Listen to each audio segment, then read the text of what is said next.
This is Jose Lopez, one of the top tattoo artists in the world. Jose is considered to be the king of black and grey style. Born in Mexico, Jose moved to California with his family in search of a better life at age 12. But only a few years later, an accident occurred which put Jose in a wheelchair permanently. How he went from that moment to where he is today makes this one of the most inspirational conversations I have ever had. All right. Welcome to the show, man. Thank you so much. Really? Thank you for having me in your podcast. Hey, man. I'm just grateful that, you reached out and we made this happen. Yeah. It's a rare opportunity for you to be sometimes in London. We plan things and they don't turn out the way we plan them. But today everything worked out. Exactly. We really appreciate you guys, coming down here. Absolutely. Yeah, So it's a great just honor. to set the stage, we are in your London shop. Yes. Lowrider Tattoo. Lowrider Tattoo, London. And you have this shop and Yeah, we have this shop and then the main shop back in Orange County, California. That's the actual county. We always say LA because we travel to many different places, and sometimes people you say the actual place where you're at, and they're like, huh? that's not LA. Yeah. So then when you say it's LA, they're like, oh, LA. Right. So it's just more recognizable, I guess you could say. Yeah. So I know you were born in Mexico. Mm-hmm. And you then moved to LA, right? Can you just tell yes. me what was life like? What was early life like back in Mexico before you moved to LA? Well, we first came to the States when I was 2 years old. When I turned 4, like some big accident happened to my grandma, and it was my mother's mom, so she was really worried about her. So we went back to Mexico, when I was 4. So when we got there, like luckily my grandma was fine, and we were meant to be there for just a few months, take care of her. But then something happened with my parents. My dad was still working a job in the States. Then he ended up coming back to Mexico to visit us.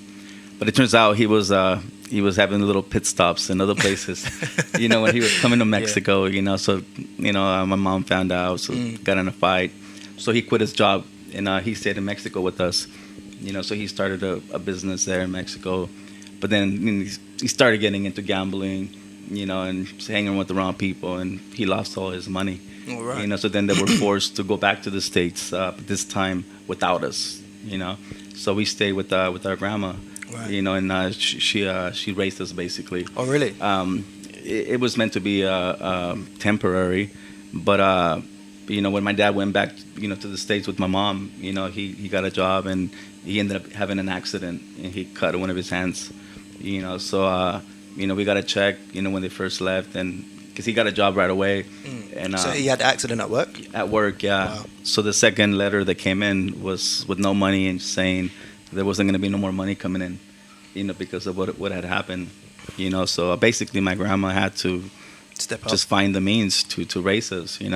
So that's when we got introduced to basically all the things that just people looking down at you, just people just taking advantage of you.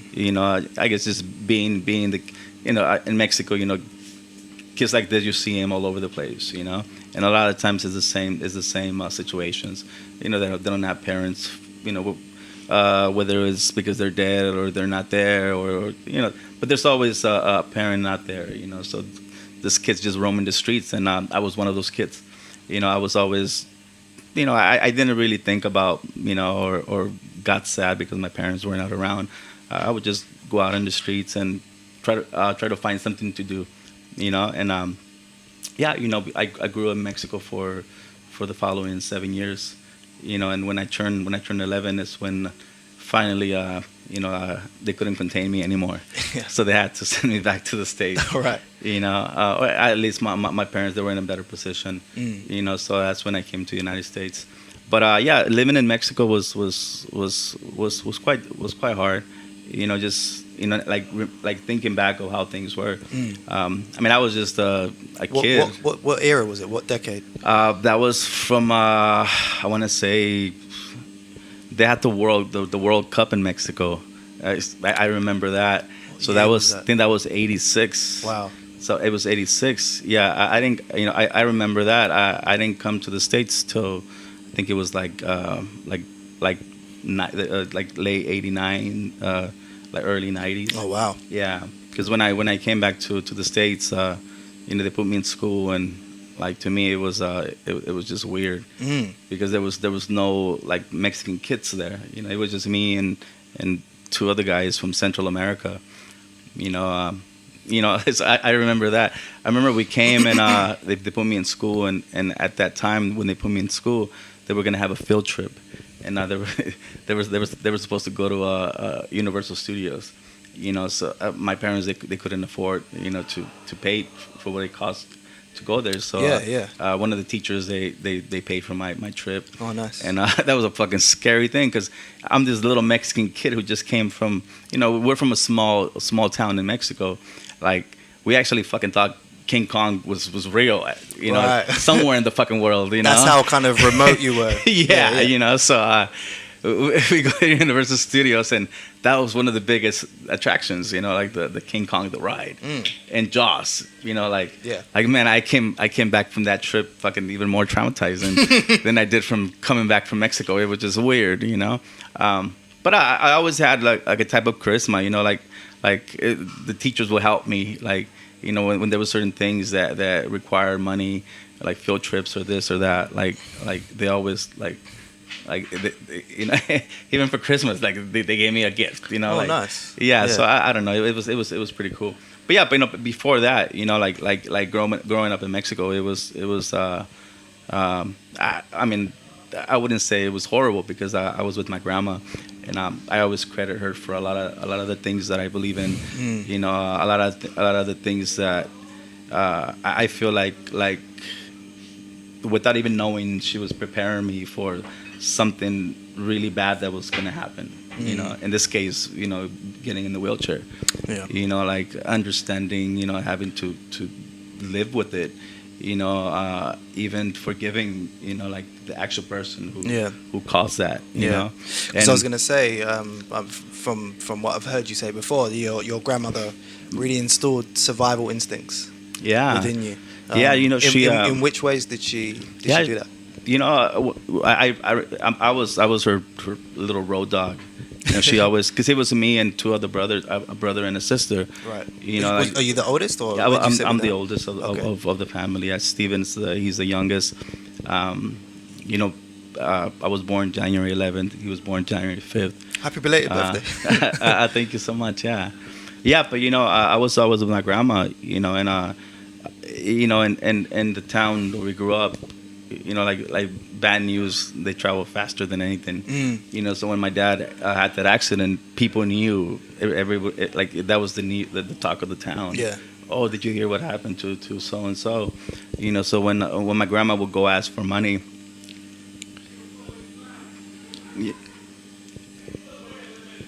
she would like walk in and ask for them to lend the money to feed us. Yeah. And then everybody knew that my dad was in a really bad position. So they they knew that if they let her borrow money, that she wasn't going to be able to pay. Right. So she always she would come out and she would just put her head up, and he was like, you know what, they don't want to help us. Let's go somewhere else. And she would go somewhere else, and it was always the same thing. But she never gave up. I never seen her cry. I'm very sentimental myself. Maybe because you took that all in for her, like seeing that her strength. Yeah, but she just she would turn around and she would go and knock on people's doors and say if they had any clothes to be washed. And she always, there was always something. It's like they say, when all the doors, closed on you, there's always a small little window cracked open somewhere. So there's always. I guess there just is ways that the life tests us to see completely. It. If you're gonna be persistent, if you're gonna keep moving forward and not letting things stop you. So I think all those just the way she took on problems, and like she didn't give up. She knew she couldn't give up. Yeah. Like her saying like, oh, okay, well they said no. It wasn't gonna feed us. So she had to find a way, So and she always did.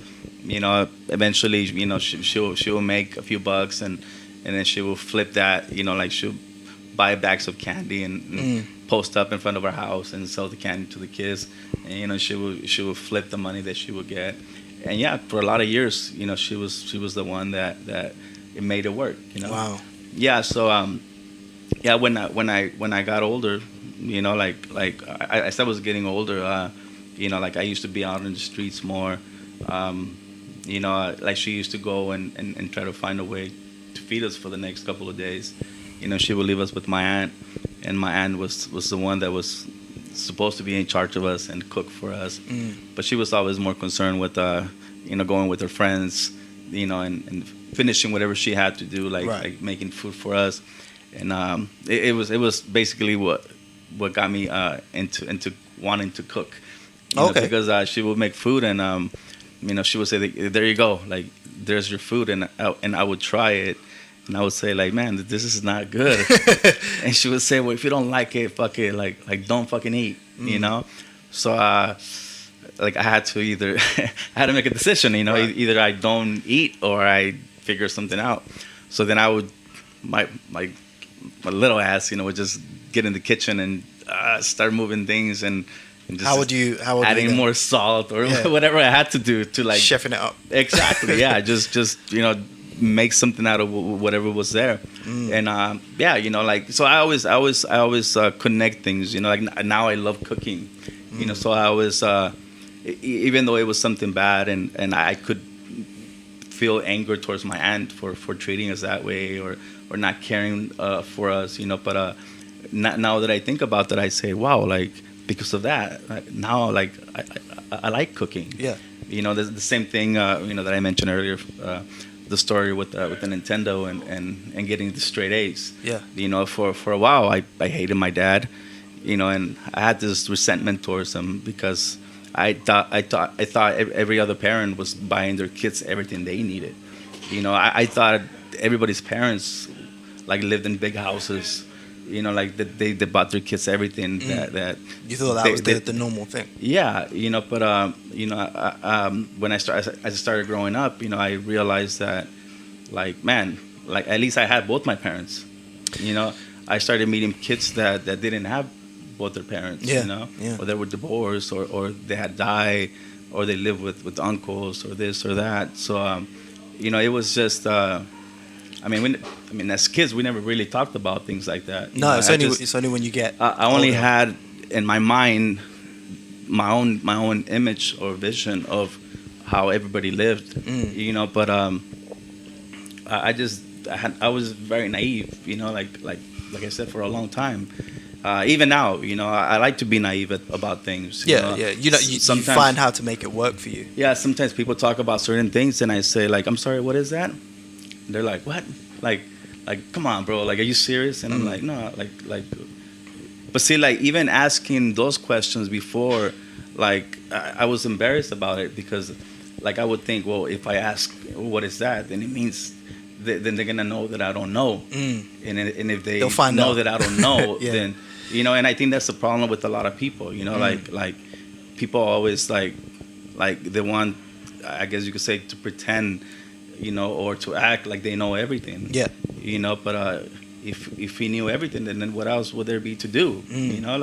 I think our minds they long for learning new things, and trying new things. Absolutely. So once if you're acting like you know everything, then you're not gonna learn anything. Then why live? It's true. Like I want to live so I can like have new experiences, So I guess that's just to. But I think your experiences kind of got you to that conclusion in terms of from what I'm hearing so far is that you've definitely developed a perspective where you can find the best out of the situation that you're in terms of even if you're going to compare it to a kitchen and you're just looking around and finding. Okay, how does this work? What can I do with this? How can I make this meal the best it can be? People always say, like you should never look back. You should always move forward, But I always find myself, like, not necessarily reliving to feel the pain or or to remember like the horrible thing that somebody did to me.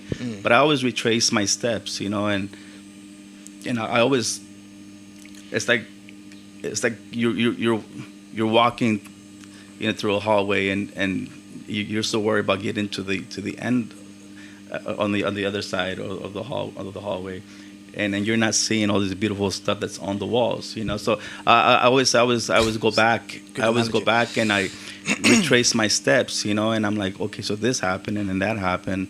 Like when I got shot and got put in the wheelchair, I think about all those things, and I think about what happened to me the day before, like that day, because it happened to me on a Friday, and I went to school that day. I got out of school when I went home. And the person that was supposed to take me to this party, he went to pick me up, but on the way home, like I was already with my girlfriend, and like I don't know, we were just walking, and like she wanted to buy a hot dog, and I hated hot dogs, like like they would give you 3 for $1, so like she wanted to stop, and we were having kind of like a not an argument, but like she wanted me to try one, and I was like, no, I don't like them. She was like, oh, come on, don't be silly, just try one. Yeah. So then we took longer to get home. So when I got home, my mom tells me, oh, your friend came to look for you, and I said, oh, like who was it?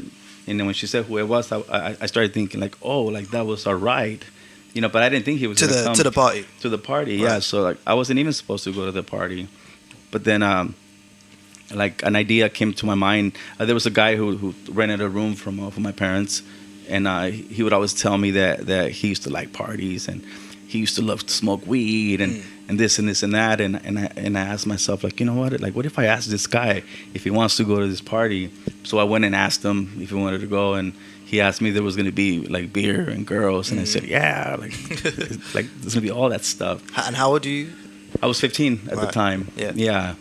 So the guy was like, all right, cool, like let's go. So that was my ride to the party. So we went to the party, and I was literally there for like 30-45 minutes, and next thing you know, I'm in the floor, and it's a chopper with the light on my eyes, and That's all they're you remember. they're cutting my clothes. Yeah, they're cutting my clothes, and like I wasn't bleeding or nothing, but when they cut all my clothes off, they noticed like a little entry wound on my back, and the paramedics got there, and they started like kind of like treating me, and they realized there was something wrong with like whatever went into my body. It must have like damaged my spinal cord. So what actually happened in terms of? So was this on the way to? So you got to the party? Yeah, I was at the party, and I was in the back. And a fight broke out in the front of the house. I was in the backyard, but somebody ran into the house and said, like, hey, there's something going on outside. Like somebody's fighting. So everybody, ran to the front of the house, but for some reason I ran like the opposite way. away from the because danger. everybody was running through the house Yeah. to come out through the front, but I ran through the side of the house to jump a fence. So when I did that, by the time I got to the front of the house, like they were already exchanging words, and kind of like cars were already driving away. So I literally ran into the, like, basically into them, So I mean, I remember seeing a car, and I don't know, like I really don't remember too much after that. Wow. The next thing that I remember, it was literally seconds after that. Like I was just laid out on the floor, and my friends were like, they were coming to tell me to get up and go back into the house, and I was just like dazed, like I didn't know what was going on. So the car actually came back, and they started shooting again. Oh shit. So by this time, my friends came back, and they were actually upset. They were saying like, come on, man, like you need to get out of the street. Did they not know that you had been shot? No, they picked me up, and when they picked me up, I just felt like, well, imagine like my whole body was just became dead weight. Yeah. So it could have just braced the spinal cord, but when they picked me up, all the dead weight from the bottom of my lower extremities, it must have even damaged it even more.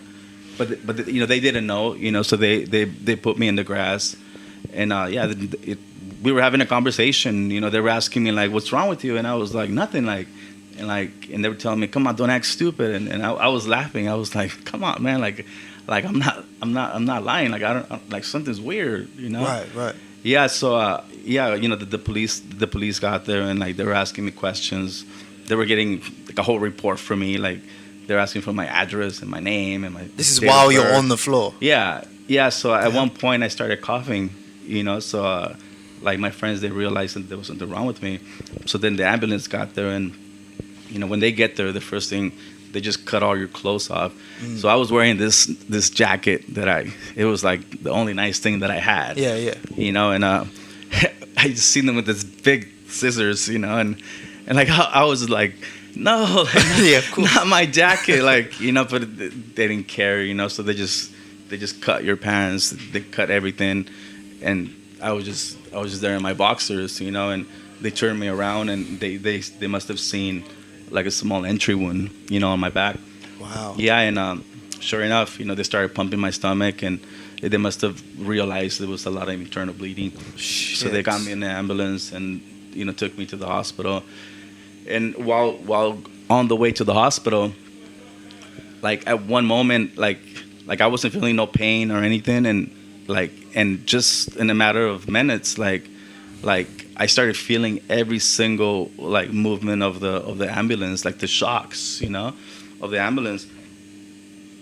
So like when it would stop, like, and it would move, like it was just like. Oh, you started to feel the really pain. really bad pain on my back. Yeah. So like, and then right after that, like I just started like having problems breathing. So I began like choking, like I couldn't breathe. Basically, the bullet went through both my lungs. So once your lungs get filled with blood, they collapse. Like they're no longer they're no longer able to like kind of function the way they're supposed to.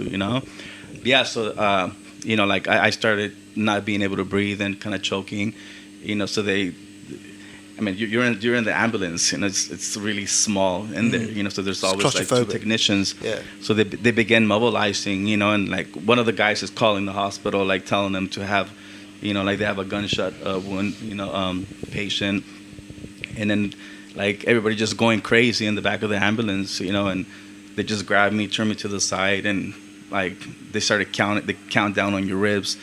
And then they have like this thing that basically it stabs you right in between the ribs, and then it kind of opens your ribs, and then they put a chest tube to to release, like to actually like let the pressure out of your lungs, So when they did that, bro, like at first I was like choking, I couldn't breathe. Yeah. And then out of that came like a really really painful scream, and and my wife's crying, it's just chaos. It's in the back of the ambulance. And, finally they put the tube in, and like they were telling me to just calm down, like you're going to be all right. So like I was like, like, yeah. like you just went through some traumatic stuff, experience.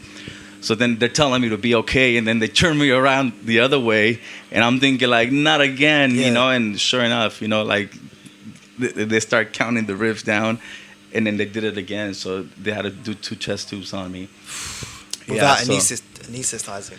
I'm sorry? Without like numbing, numbing. Like, it must have been. This is like emergency. You're dying. Yeah. Like they don't do that. It's a matter of. It's a matter of minutes, before like you just die. It's like literally drowning in your own, not from inhaling something, but everything's already in there. Yeah. Yeah. So yeah, I remember getting to the hospital, and what's going through your head in that moment?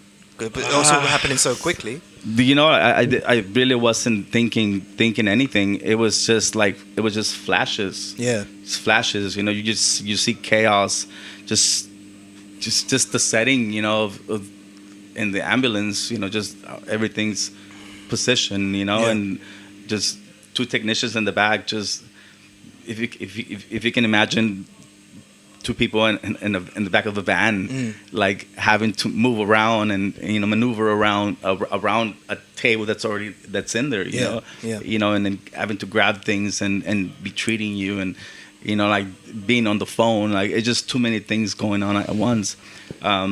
After that, like we get to the hospital, and like one thing that always stays in my mind is just, it's like now you're in this gurney, and they're just rushing you down the hall, and all you see is just the lights, like every other light, and everyone over you panicking. Yeah, and it's just people around you, and just all these different type of medical codes being said, and asking if the room's almost ready, if the surgeon is on his way, So yeah, I remember like getting to the room, and just having this big light on top of me, and it was a bunch of different nurses, like the anesthesians, the people that administer the anesthesia, like they were trying to like put it on me, to put me to sleep or whatever, and they could not find my veins, like they were having problems doing it, and they're doing this.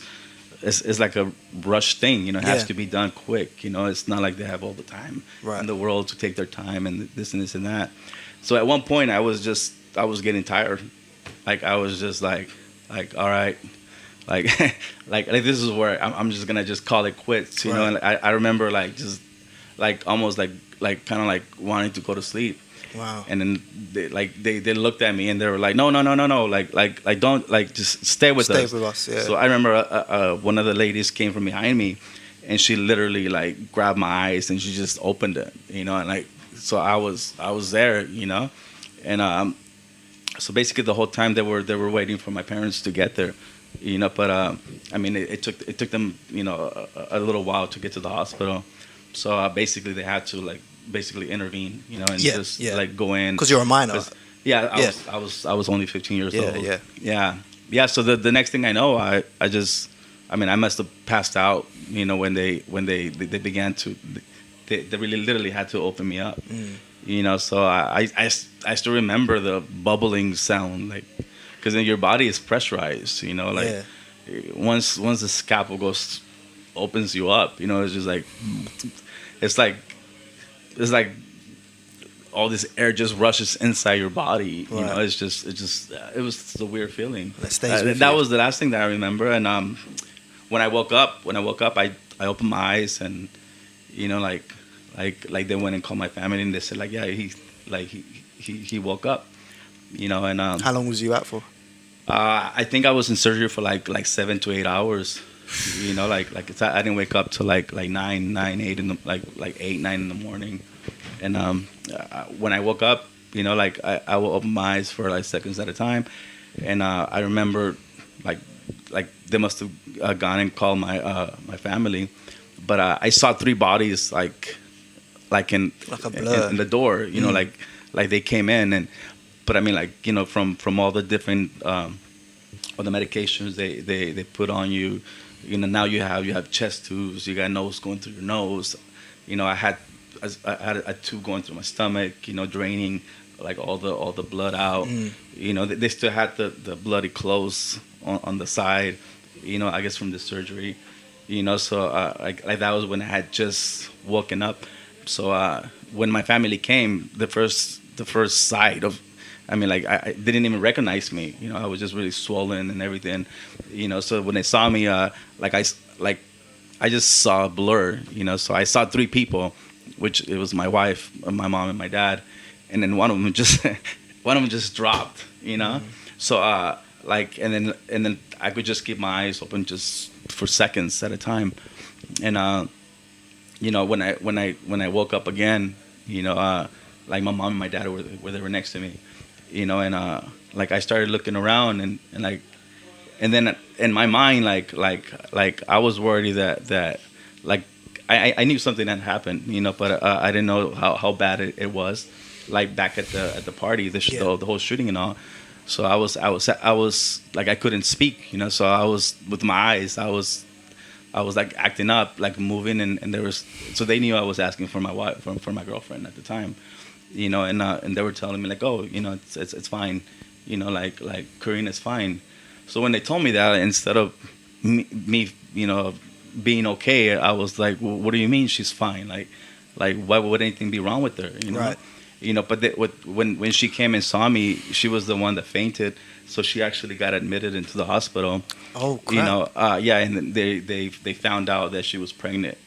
Yeah, so when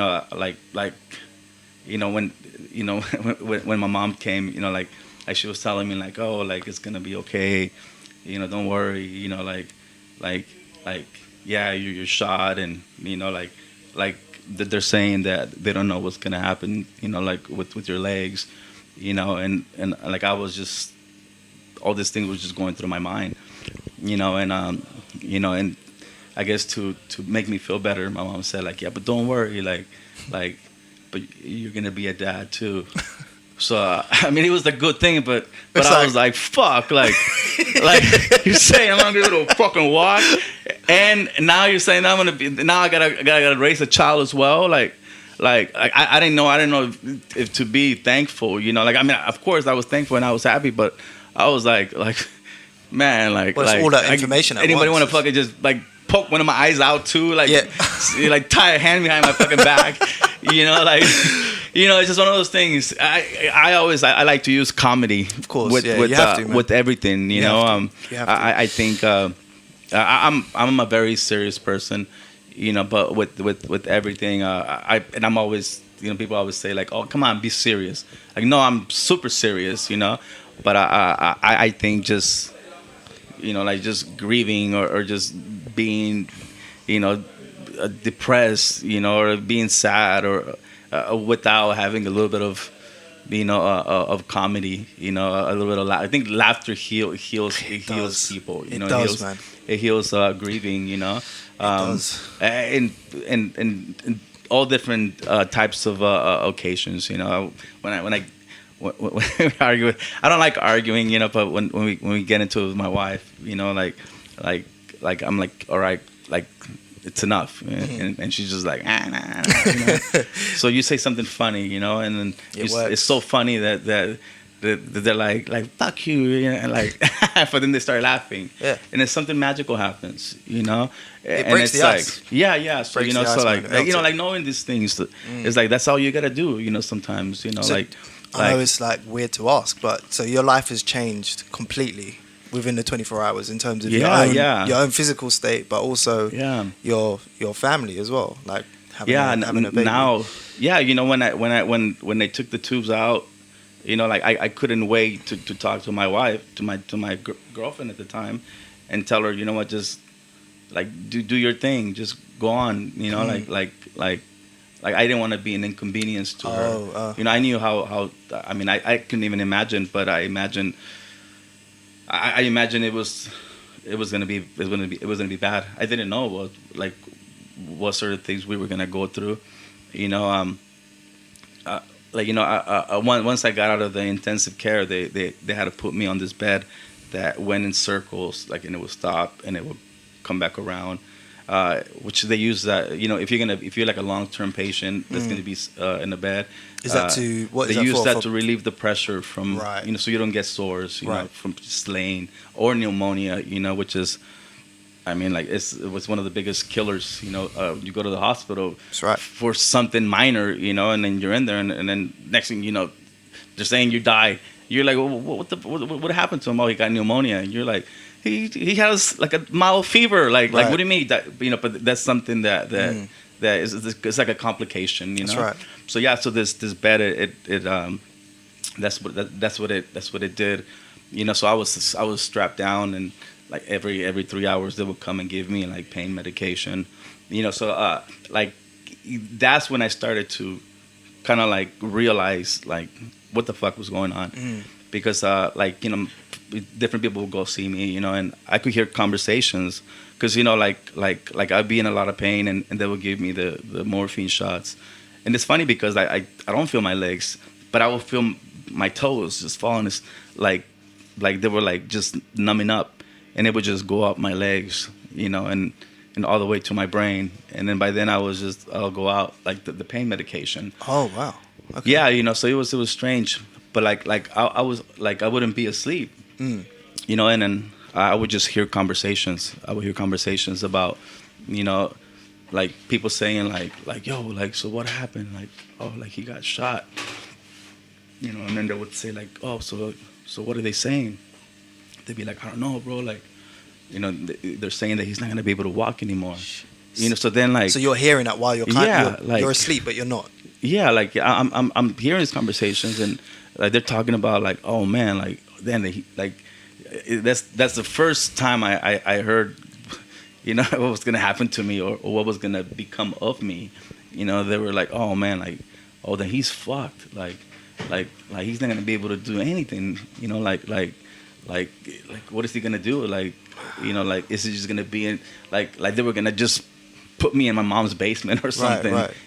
So being that young and dealing with that experience, and then hearing those things, man, it could make somebody believe that's really what's gonna happen. Yeah. Then on top of that, you got government statistics that say that, like, if you live in the hood, most likely you're not gonna live past 18, or or this and this and that. Like if you don't go to school, like this is gonna happen. So there's so many different like negative, statistics that they brainwash people with. Yeah. I don't know. So it makes you feel like you're not gonna have a chance. Yeah, I thought my situation was worse than the normal person. Yeah. Which in reality it was. Yeah, but after the hospital, I went to rehabilitation, and basically I couldn't sit up, like my whole core, was like Jello, basically. I was just like, so they had to like teach me to like regain strength on my core, so I would be able to sit up. So I had to play volleyball with the person that was standing in front of me. Yeah. So just me being realistic with things, like I thought it was stupid. Like I had to hold myself up, and like this person is sitting in front of me, and they're like, okay, here it goes, and it's a helium balloon. So they're like, boo, and I'm like, and I'm supposed to like hit it back, and I'll be like, this is fucking stupid. I don't want to do this. And they're like, oh, you have to do it. You need to get better, So eventually. How do you, because there must be so much going through your mind at that moment. There's. Well, really, there is, and then there's not. Like my world, I was in rehab for like 3 months. Yeah. Like that was my world. Just, my parents, my dad, he had a night job. So my wife, now she's pregnant, and my mom. How far along was she? Yeah, she was like 2 months pregnant when I got shot. Yeah, so actually no, she was about, because that was in October is when they realized she was pregnant, and then she had the baby in April. So it's 4, 3. Actually, yeah, she was like 2 months pregnant, months pregnant. Yeah. Yeah, so they had to go see me at the hospital, at the rehab hospital, and it was like windy. They had to go on the bus, just her and my mom, and I used to hate it when they had to go home. Like 8:00 was the last, like that. Everybody had to leave the hospital, so that was my home for those 3 months. So just being there, like it was like I didn't really know what it was gonna be like, like once I left the hospital. And no, exactly. Your life had completely changed. Once my insurance said, okay, we can't pay for no more coverage, for rehabilitation, they basically had to send me home, and that's when things really got tough. I got sent home, and now I'm so home. they send you home mid rehabilitation. Yeah, like basically, like I couldn't even transfer.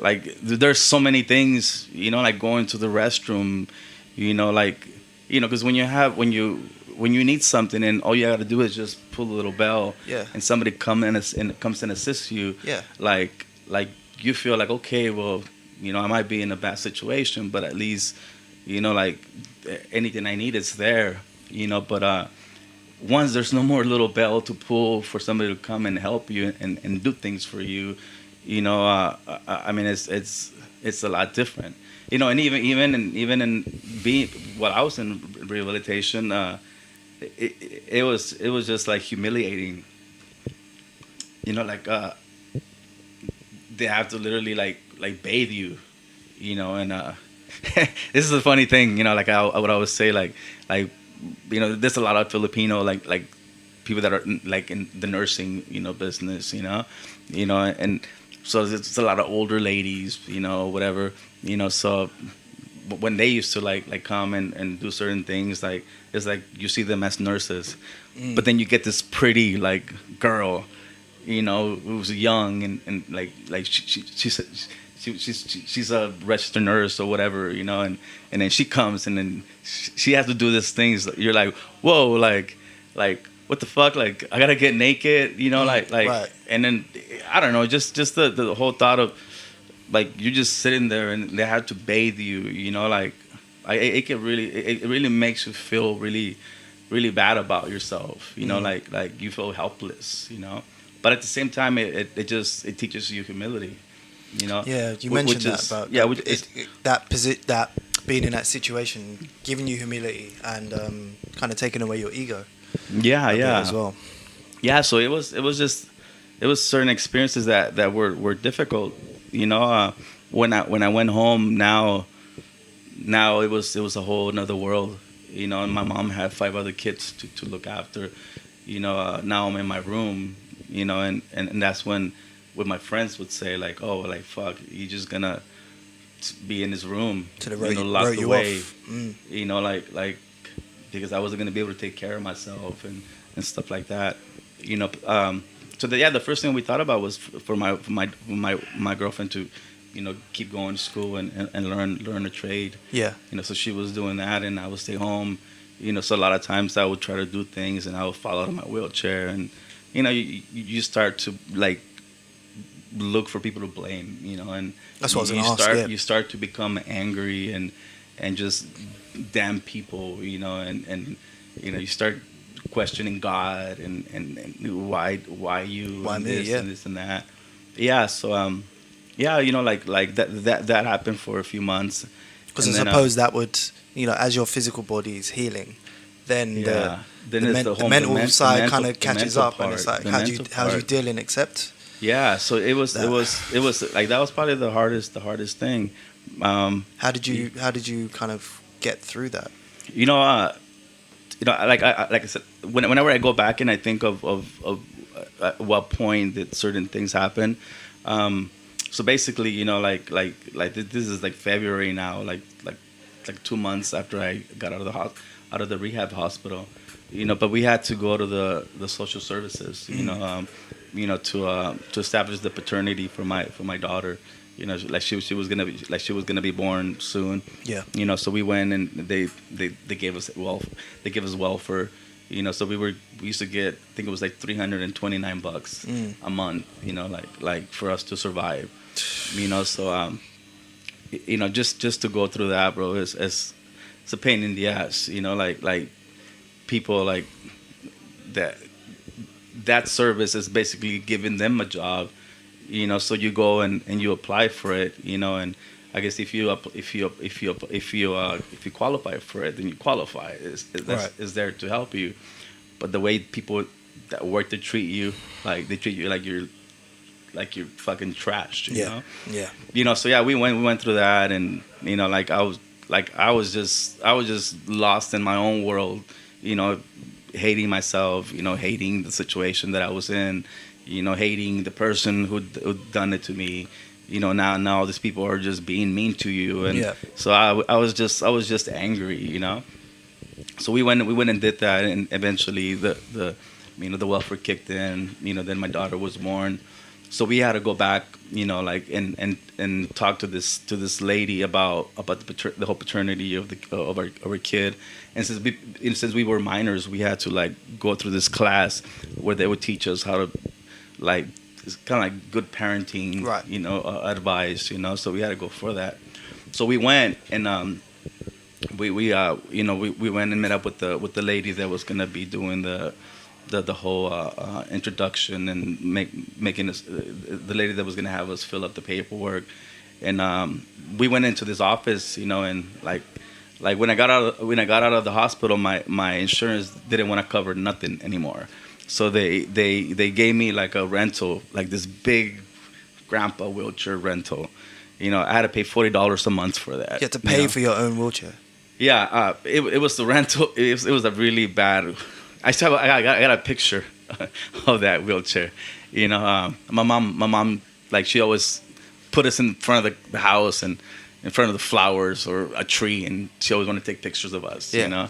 And like we're always like, come on, like but that was like she just wanted to have memories, I guess, Sure. of us. But yeah, I had this big wheelchair, so I was trying to get into the office, and then my wife, she's small and she was skinny, so she comes in, carrying the baby carrier with our baby, and they had these chairs where they're not flat, they're almost like they have like rounded like back corners, so she placed the baby carrier on the chair.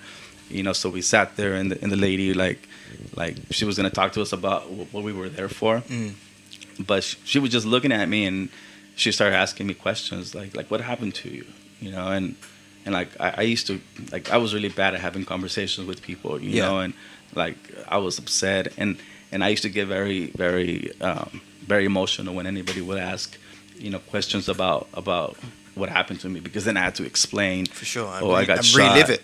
Exactly, that's exactly what it was. So she was asking me questions, and I was telling her, and she was like, "Why are you in that wheelchair?" And I was like, "I don't know."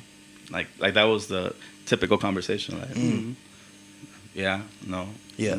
like, So she was just like very interested in what had happened to me, and then like I was asking myself like why is this lady like being so nosy? Like in my mind I was thinking, Yeah. So she was like she asked how old we were, and like I turned 16 by the time I got out of the hospital. So my daughter, my wife, she was just 6 months older than me. So we were both 16 at the time. So then like she asked about the baby, and I think that the baby like she woke up and she kind of moved. So when she moved, the stroller, the baby carrier was sitting on the chair, but because there was no it was like rounded in the back. Oh. The little movement, it just kind of like made the carrier like slip off the chair, and it fell down into the ground, and the baby just rolled out. Like Mexican families, they roll up the babies when they're newborns, like little burritos, So it was just like a funny sight. Like the baby carrier just fell over, and the baby just like rolled out like a little taquito, Yeah, and we were like, oh, like, and I'm looking at my girl, and my girl's like, then I see the lady, and the lady's like somebody react, like we all react at the same time, Right. So now I'm thinking like, man, we're gonna get in trouble, So the lady They're gonna was deem like, you not fit as parents. Yeah, as parents, yeah. So that happened. Then we had to go watch a movie. We got sent home. Like an educational. Yeah, it's an educational thing. Yeah. And we had to sign some papers. So we go home, and like I used to wear this vest. It was like a Ninja Turtle vest, that would keep my back straight. So it was supposed to, because I couldn't sit up, still. Right. So to hold your core. Exactly, yeah. So I could only be in the chair for so long, and then I had to lay down. So we came home, and I was laying in my bed, and I would always put my baby in my chest. Like that was the only thing that I had basically. So then like our room was like facing the street. So my wife, she looks through the blinds, and she says like, hey, there's a car in front of the house, and I tell her like, okay, so like, who is it? And she goes, I don't know. It's some Mercedes Benz. And I was like, we don't know anybody know Mercedes Benz, you know? And she was like, yeah, but there's somebody in there, and they keep looking in here. And I was like, well, just let them, you know? And then she looks closer and she goes, holy shit, it's the lady from the welfare, the social services. Right. So I thought like, oh man, like I knew it, you know, like they're probably coming to investigate, you know, the living conditions, you know. So I mean, it wasn't bad, you know, a room, you know. But I was telling my girl like, quick, like pick things up, you know, like clean it up, like, you know, just tidy things up, you know, yeah. and you know, like my parents, like the lady knocked and they asked for us, so like, you know, they just let them in, like, oh yeah, they're in the room, like go in there, you know. So like my girl's just moving things around, and then the lady comes in, and like we're all like looking at her. You know, and like you know, the lady, you know, she was African American, you know. So, you know, when I like before, you know, when I stopped doing my homework in school and everything, and I started hanging around with some of my friends, you know, I've never been to jail, you know, but a lot of them would go to jail and they would come out. Yeah. And they always said stories about how like whites, Mexicans, blacks, they all roll in different groups and like they will like talk negative about this group and that group, you know. So they always say like, oh, you can't trust this and you can't trust that. Yeah. So I didn't really believe a lot of that, but I was influenced by what they would say. Sure. So when this lady came in, you know, like I was just thinking like, oh, my friends always say like, you can't trust them. Yeah. You know, so like this lady was like, listen, like I'm the lady from you know, we were like, yeah, we know who you are, you know, but we were afraid, really, you know. Yeah. And she noticed that, you know, and she said, listen, I'm already out of work business. He goes, and I went home and I talked to my husband, you know, and I was telling him how, you know, how this kid came into my office today, you know, and you know how the baby fell and she's not rubbing it in, you know, so like we were like, man, like we're in trouble, you know. And she says, yeah, you know, I was telling him how I was talking to you and how young you were and how full of like potential you were, you know, and we decided to help if you allow us, you know. And I was thinking like, but what does she want? Yeah, you know, based on like my what I believe from what you were told, I heard from people, you know. Yeah. You know, and there's the whole racial thing everywhere, you know, and people, you know, say things, you know. So even if you're not thinking something like you always remember, oh, this person said this, you know. So I was like, man, like she must want something, you know, and like when she realized that we were like kind of like freaked out, you know, like she said, listen, here's my card. You know, if you guys will allow us to help you, then please give me a call. You know, we can set up a day. You know, so yeah, like 2 weeks later, we like she came down and like we got in the Mercedes and we were like, fuck, like this is fucking cool, you know. And it's just me and my wife, and we went out like the whole day looking for a place to buy a wheelchair, you know. And then like. You can't just go buy one of those like a wheelchair like that. Like you have to order it and everything. So we didn't find one. So like I was all sad, you know. I was thinking like, man, like it's just the one chance that I have to get a chair, you know. And now because you know like we didn't find it, now I'm not gonna get one, you know. But she tells me, yeah, you know, like don't worry, like we tried today, it didn't work out, you know. Let's try, you know, let's try the next weekend. So the following day after she took me, you know, like I was looking at some things, and my wife tells me like look, like they're having a disability convention here at the convention center. So we actually went, you know, I mean, we live right across from that place. So we went, and I was walking around, and I found like a place where they had wheelchairs, and I was talking to one of the guys, and the guy was telling me, yeah, you know, are you interested in buying a wheelchair? And I was telling him like, oh, you know what? yeah. And he was like, okay, so like, what are you looking for? And like, I just, you know, I didn't know what to say or how to go about it, you know. And I tell him like, well, listen, like, so, so I went to the social services, and I met this lady, and this lady like, you know, she's seeing me in this big wheelchair, so I'm still in this big wheelchair, Yeah, you know? yeah. You know, and she said she wants to buy me a wheelchair, and the guy was like, so she's just gonna buy you a wheelchair. And I was like, yeah. And he was like, just, but you don't know this lady. And I was like, no, I went to the social. He goes, yeah, you said that, you know. So I mean, he thought I was like full of shit, you know. And you know, and the guy tells me, you know, the guy tells me, you know what? Well, tell you what, why don't you give me her number and I'll talk to her. And you know, and I told him, you know what, I don't know if she's gonna be okay with that. So I called her and I gave her his number. Yeah. So then, yeah, the week after they pulled up to the house and they had a wheelchair for me. So You know, the guy, you know, he kind of seen like my build and everything. And back then I was a lot skinnier. You know, so yeah, you know, like he figured, you know, what was gonna be good for me. Yeah, so they showed up and they brought me a wheelchair. You know, and you know, like when I think back, you know, like I want to say before that, like I had a lot of anger towards the world. You know, like just I don't know, for the things that I was going through every day. You know, the things that I'm not able to do anymore.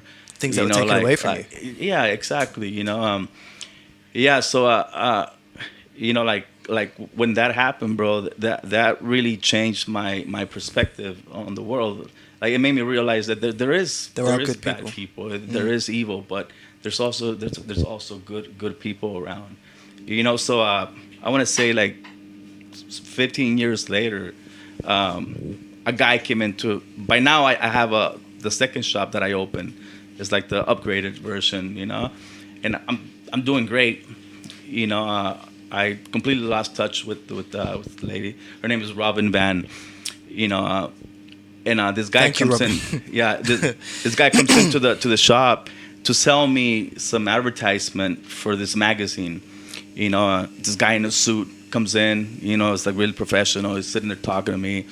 You know, and at one point, you know, like we start talking about this and that, and somehow the conversation about this lady Robin came up. Yeah. So the guy was like, really, like, tell me more, like, and we were just talking about different things, and the guy's like, you know what, like, we need to do a story about this. He goes, tell you what, he goes, I'm gonna send our one of our main editors from the office. He goes, I want you to tell her exactly what you told me. And I was thinking, like, weren't you here to sell me a fucking page for some advertisement? This guy completely forgot about what he was there for. Yeah, like yeah. the guy just at the end he left. He didn't even ask me if I wanted to buy a page, you know. And then this girl came and you know, I sat down with her and I told her the whole story and everything. Yeah, and the girl was telling me, like, you know what, we need to find this lady. We need to like get her like her side of the story, you know, and to see what she saw in you, you know, Right. why did she help you, you know, like does she even realize that, like, what you've become, you know, like, you know, how you've influenced so many people, you know, and I mean, like, the way I felt about it is like she was she was like the how do you say it, like enabler. Like she brought me back and put me in balance, you know, like something like was ripped out of me, but then she just came back and just like put her own little piece of magic in me, you know, and but I was grateful for it, but I never really thought it would have been that how to say it, like consequential, you know, I mean, Yeah. in a positive way. Yeah, yeah. You know, but yeah, you know, like when I was talking to the guy and you know, even they tried getting a hold of her, but you know, they couldn't find her. You know, like I guess she had moved her jobs or whatever. You know, And this then- is before like the internet and things like that. yeah, isn't it? yeah, it was So it's before that. harder, yeah. Exactly, yeah. You know, so yeah, that they ran the article, the whole story, and like it made the front page. You know, and one day I was tattooing and the phone rang. You know, and like everybody was gone. So I was working and it was late. So the phone, it kept ringing and ringing and ringing, and so I stopped and I took my gloves off and I got the phone and I said hello, and then it just the voice just said, Jose. And it's funny. It sounded just the way I remember it. Angelic. Yeah, from 16 years ago. And I said Robin, and she was like, Jose, like, and she just started crying. And she was like, what is going on? And I go, how did you get this number? She goes, man, she goes, you know what? He goes, I was at work. And then one of my coworkers, she stormed down the hallway and she was like, Robin, like you gotta come check this out. There's this guy Jose, and she's talking about this amazing woman, named Robin, and is this you? And she was like, what? Like Jose, like, and then she got the paper, and it's this big story about tattoos, something that she had nothing. I mean, she had no idea about that. Because you hadn't started tattooing then. I was drawing, and actually in another magazine, they talked about her, and actually the guy, it was this art magazine. Yeah. The art magazine was called Lowrider Art Magazine. That was the reason why I ended up naming the tattoo shop Lowrider Tattoo. Wow. While all this was going on, the first year when I got out of rehab and I met this lady, she bought me the wheelchair. Then like something was, I don't know, like a seed was planted within me, and I let go of hatred. I stopped feeling sorry for myself. It was like I was given a mission, I was placed on a different path, I started drawing and I didn't know how to draw. I just started from scratch. I got this magazine that some of my friends had brought me, and within the magazine they had an art show. They had like an art contest, right? And it showed the some of the finalists. So basically every 2 months they would pick 3 finalists. At the end of the year, they would get all the finalists, and then they would pick the grand prize winner and the first runner-up and second runner-up. So I saw that. This is within that same year. I saw it. Maybe it was around I think it was like May or June. So I saw that. So I started drawing. And I had nothing to do. I would take care of the baby. While my girl would go, would go to school. Kind of like it's called ROP. So basically, it's like you just buy your books, and they give you like certificates, if you want to learn. Oh, okay. Like kind of like abilities that would allow you to get a job Sure. in an office. Sure. Stuff like that. That's skills. Yeah. So I would just stay home and I just started drawing. I started doodling different things, and then I would go buy those magazines and I would see these drawings people were doing, and I would think like, whoa, like, excuse me, these guys are amazing. They're doing some amazing stuff. Yeah, so I just started drawing more and more, and basically in January is when they announced, that's when the new issue comes out, and they announce the winners. But by January, first I sent some drawings, and they, like, 2 months went by, and like they were published in the magazine. So when I saw the drawings, like, I was like super happy that my stuff was published in that magazine. But at the same time, I was looking at them and I was like, these are really bad, So like by then I would just draw like day and night, and even from the first drawings that I sent to the ones that I was doing 2 months later, like, it was a big difference, So like that really like gave me a lot of it I don't know, it encouraged me to like just keep drawing, So was the intention at that point to get to the first? No, to get it published and get first? that wasn't even on my mind. I mean, I didn't even like, contemplate the idea that I could win based on what everybody else was doing. And the fact that you started maybe a few months before from scratch. Yeah, so one of the drawings that I did, like it made the front cover at one point, so I was like super happy, then I did more drawings, after that, and like it was just moving at a very, very fast pace, just during those 6 months. So when the main magazine came out, actually when they put the one in the cover, like I was really happy, and I was like, whoa, like no way, it's on the front cover. So when I opened the magazine, like I was a finalist, so just for being a finalist, you would get $300. So I thought like, oh man, like I have no chance at winning, so I at least I'll get those $300, you know. Which is about the same as what you was getting in Social Security. Yeah, exactly. Yeah, benefits. Yeah. So then, when the magazine comes out in January, I went to buy it, and like, it was crazy. Like I was going through it, and like at one point, like basically the main spread, like the grand prize winner it's like the center. Right in the middle. Yeah. So like I was like turning and then like the pages got stuck and I just turned it, and then I was like, what the I was like, no fucking way. Wow. Like, yeah, like the drawing that was the finalist, it won the grand prize, the grand prize. So that was just like literally like 7-8 months, since I started drawing. That's all within that year. Yeah, but like this December I was a busy bee in December. Like I did some drawings, bro, like that. I mean, like some of the best drawings that I did.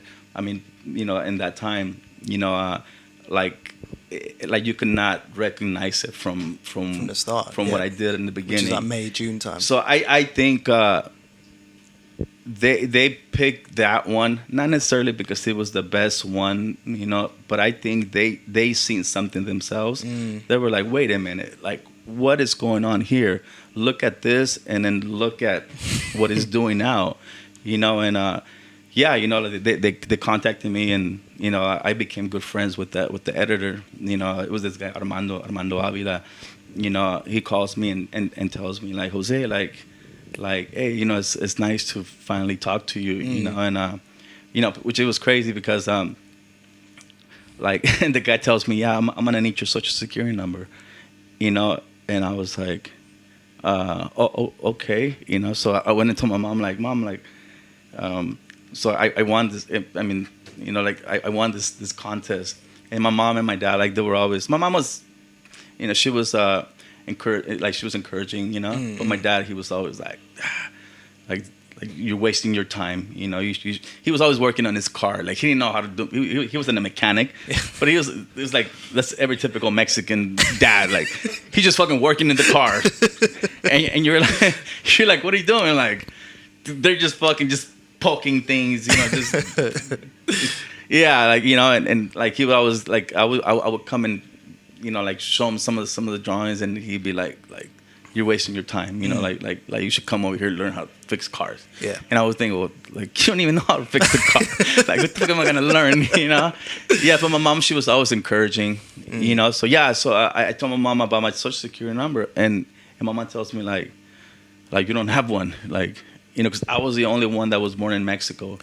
Oh, yeah. Of course. So I was like, oh, like okay. So then I called the guy Armando, and I told him like, Armando, like I talked to my mom about the social security number, and she says that I don't have one, and he was like, oh, Jose, like like you need to have a social security number, and I was like, well I don't have one. So he tells me, he goes, you know what? He goes, we might not be able to give you this money.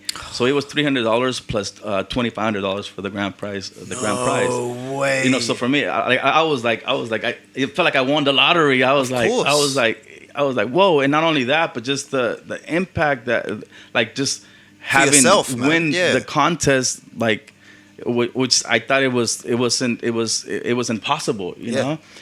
So like I was really really cool with them. So he tells me, he goes, Jose, you know what? Let me talk to some of the guys upstairs, and and I'll give you a call back. So he called me back, and he tells me, he goes, listen, does your dad have a social security number?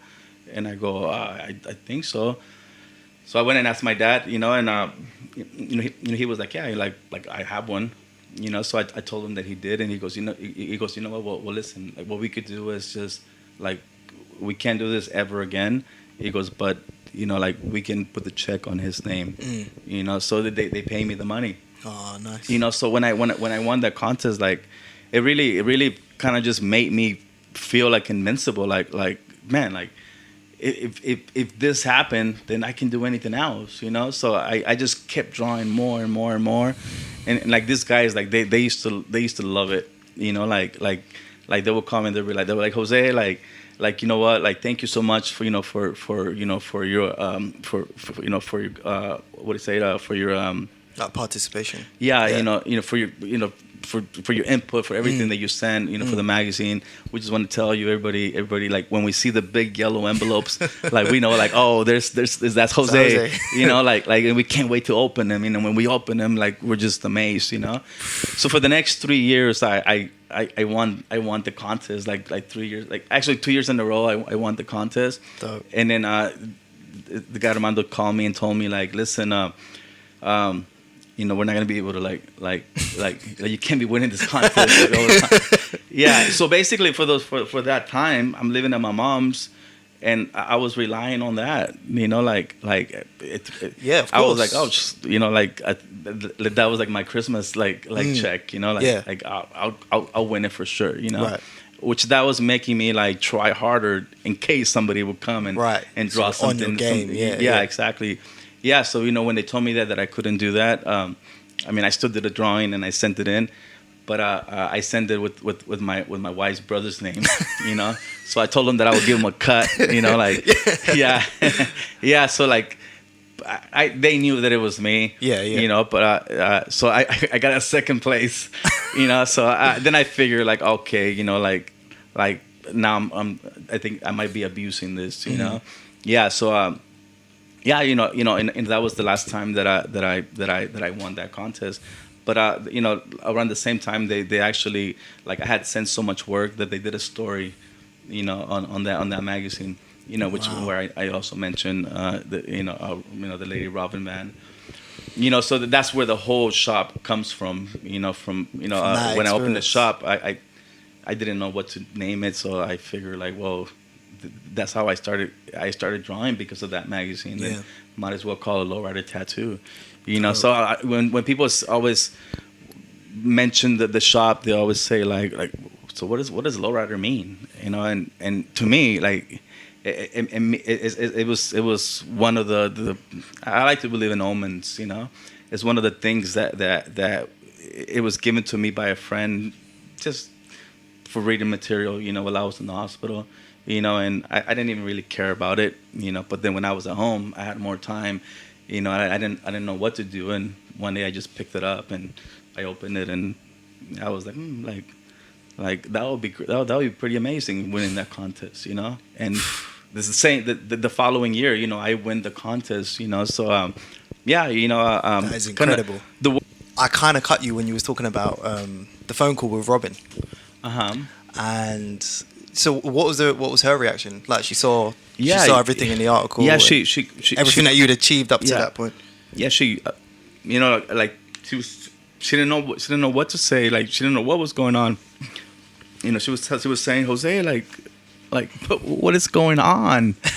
And I go, Robin, you know what? I go, man, like I'm so happy that I get to hear your voice again. Yeah, and she goes, listen, I'm coming over right now. And I go, you coming right now? She goes, well, I'm sorry, not right now, but tomorrow, as soon as I get out of work, I'm gonna be there. I'm gonna go see you. I want to see you. So I told my wife and my daughter, and they came to the studio. So then she showed up with one of her sisters, and like it was just really emotional. I can imagine, man. Like, yeah. like we were all crying. Yeah. My daughter like she didn't even know her. And she was crying. How old's your daughter like, at this point? She's 26 now. Yeah. She's Well, 26. So when She was 16. Yeah, when Oh, wow. when she came to the studio, and like she's seen her and she was like, I was like, yeah, she's the one that fell out of the carrier, and like she was like, it was just very emotional, and like my daughter like she was just like I mean, she knew of her, but she never met her or anything, so. I mean, she she knew always that, had the stories. Yeah, she knew that she made a huge impact on me, Yeah, so like How did you lose contact then? Like for a couple years, like when they did the article on the Lowrider magazine, like like we were still in contact. But before we used to have like there was no cell phones, I mean, at one point we had a pager, but we used to have a little book with all our numbers, and eventually we lost the book. I used to have a Rolodex, and the Rolodex came out. Yeah. So you got things more organized. But then we moved from one place to another, and we just lost the number. Yeah. Yeah. So when she came, like she was just like, we sat down and she was like oh my God, like, so what's all this? And I told her, like, I go, you know what? I go, do you remember when the guy Armando from the magazine called you and and like I was doing some drawing? She was like, yeah, I remember that. Like, you started drawing. And I was like, yeah. Like, I go, well, from drawing, I started doing tattoos, and then I mean, I was able to move out of my mom's house, and I kept doing tattoos in my apartment, and then I opened up a little shop, and like that just it grew into something bigger. Now I opened this place, and she was like, oh my God, like so all that came from just you drawing? And I was like, yeah, and she was like but like, man, like, she was like this is amazing, like but how did you do it? And then I told her, you know what, like I blame everything on you. For real, that's what I was gonna say. I go, you know what? Before you made that beautiful gesture for me, like I was in a trance, like an anger trance. Like I just could not think beyond anything but being angry and asking myself, why did this happen, and why me, and like I've always been a good person, I didn't think I deserved, this. So I don't think anybody does, No. But at the same time, I want to say my brothers, like, none of them joined any gangs after that. My close friends from high school that would also like hang in with us, like, they walked away from all that, So I don't know. I think had this happened to anybody else, I think it happened to me for a reason, and I have this strong belief that I'm here for a reason, and I'm here for something great, and I've had great, amazing, like almost incredible like adventures, I've met so many beautiful people, so I could say that I've already done what I'm here to do, but there's something greater still, and that's the thing that just keeps me going. Absolutely, man. Look, you're even doing it now, man, by being so open with your story, and it's the way you tell it is like a movie. Honestly, it's like, it's so powerful, and you're paying it forward, and by virtue of who you are, and the perspective that you've gained, and the actions that you've taken through your struggle, because people will take it one or two ways, right? And you decided to kind of step away from that anger and resentment, and you had like guardian angels along the way, like, definitely, like with Robin, for example, and through her one kind gesture, that seed that was planted has made it's such a difference to you, but everything that you've created and the ripple effect that's had globally, because it's not like you're not an average tattoo artist. Yeah. You're like Nah, one of the you know, best ever, right? So it's like, wow, You know, from a kind gesture. Because yeah. had Robin not had done that, you might not have been in the right state of mind to then think, oh, how can I make the best of the situation? How can I be creative? How can I let that kind of let that chapter go and start on this new path? You know, Yeah. it's just so amazing, man. Like, Yeah, you know, I mean, this, like my, I said, I when I think back, I think like that was like a pivotal like moment that it just changed everything onto a different direction. yeah, You know, and when I told her that, and I told her she, you know, she was my guardian angel. yeah, You know, she was like, oh, like come here, and you know, she was divorced from her husband, so I felt really, really bad. But she told me, no, you know, he goes, don't worry, he goes, we're really, really good friends, you know, like everything's good, you know, so everything's given. I always like I give her space, you know, but everything's given. I always text her and I tell her like thank you for you know giving me the opportunity, you know, and I guess allowing me to be a dreamer again, you Yeah. know, Yeah. because you know I think a lot of times, you know, like things like things bad things happen to us, or we find ourselves in bad circumstances, and we actually start believing that we don't have the right to dream, or we don't have the right, you know, to become something great, you know, and a lot of the times people around us, you know, they strengthen that belief, you know, by telling us like, oh, you're nothing, or but not by not believing in you, or this or that, you know, and sometimes, you know, like a simple gesture, you know, can break that spell,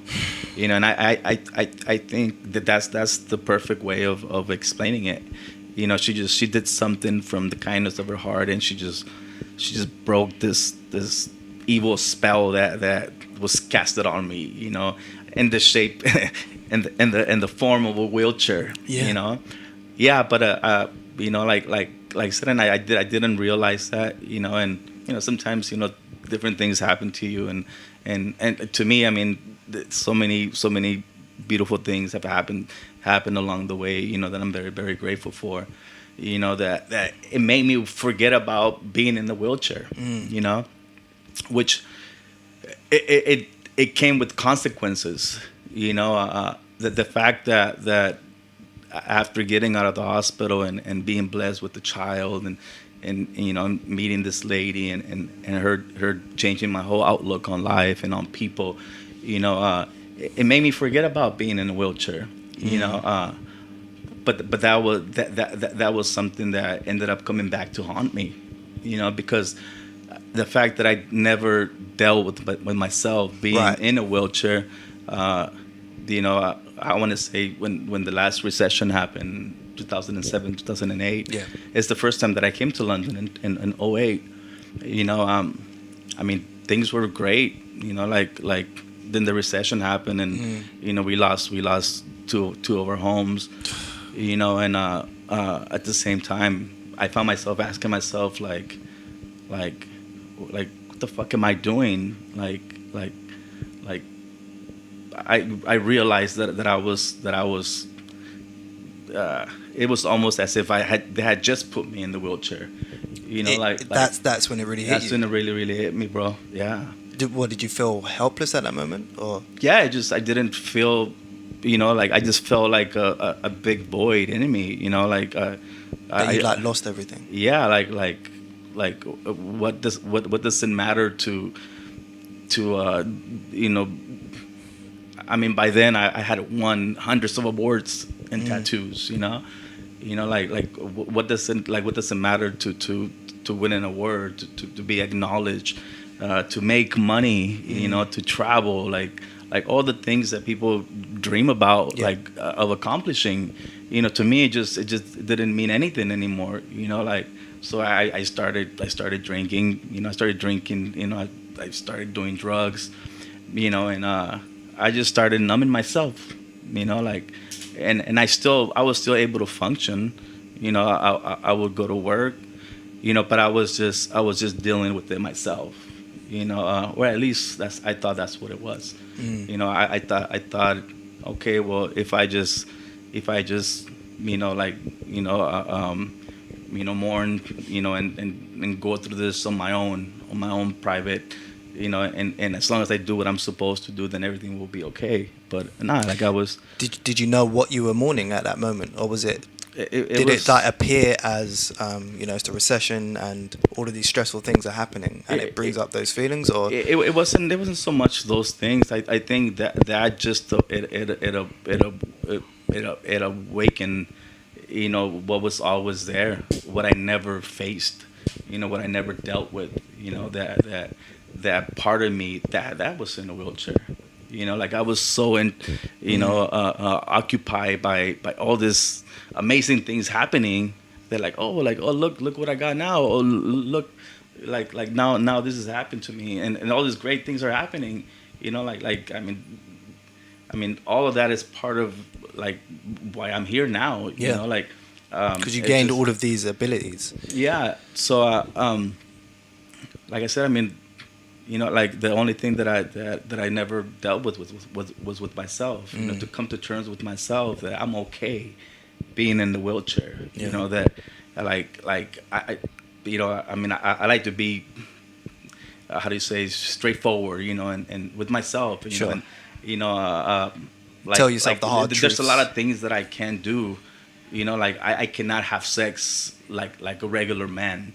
And I've talked to a lot of people, and, even though I'm in a wheelchair, sometimes there's like a competition going on, and not necessarily for me, but some people might feel like oh, like you start comparing this, comparing that, comparing that, Yeah. and that always comes up as the alpha fucking finishing move, like Yeah.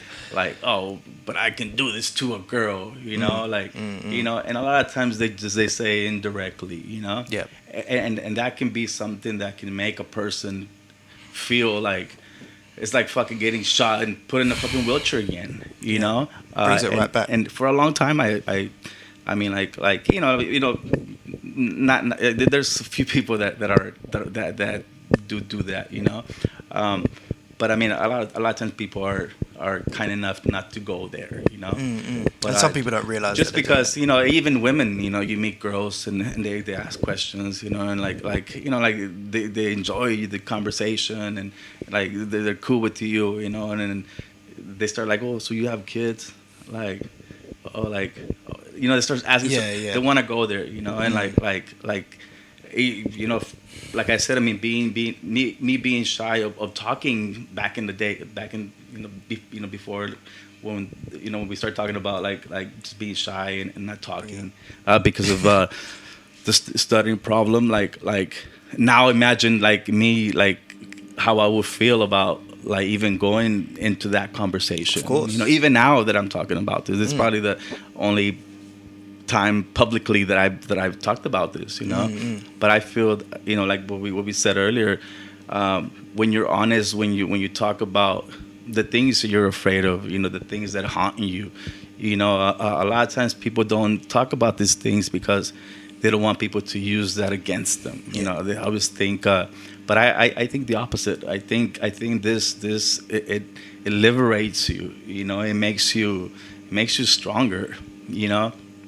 One time I was with a friend and I said, what if the thing that you love the most was taken from you?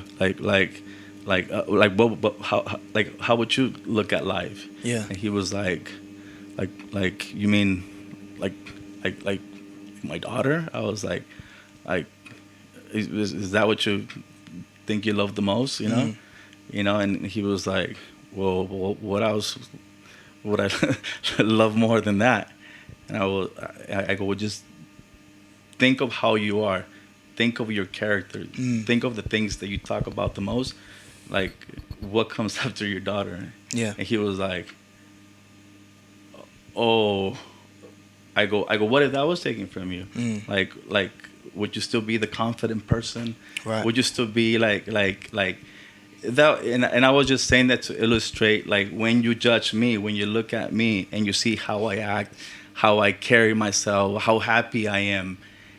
Now imagine yourself, and that's taken from you.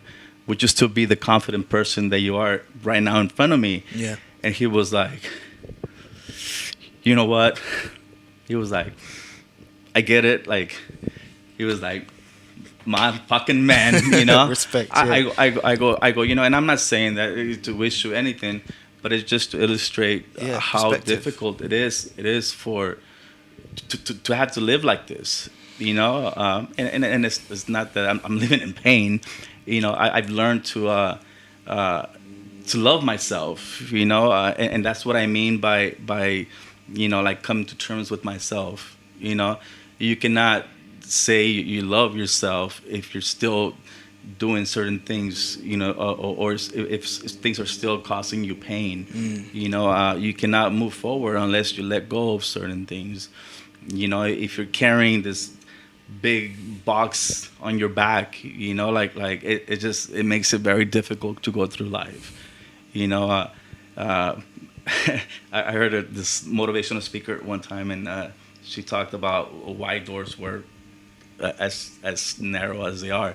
And like people were like, what are you talking about? And he goes, they're only narrow enough so that only you can go through there, and you can leave all the shit that holds you back behind.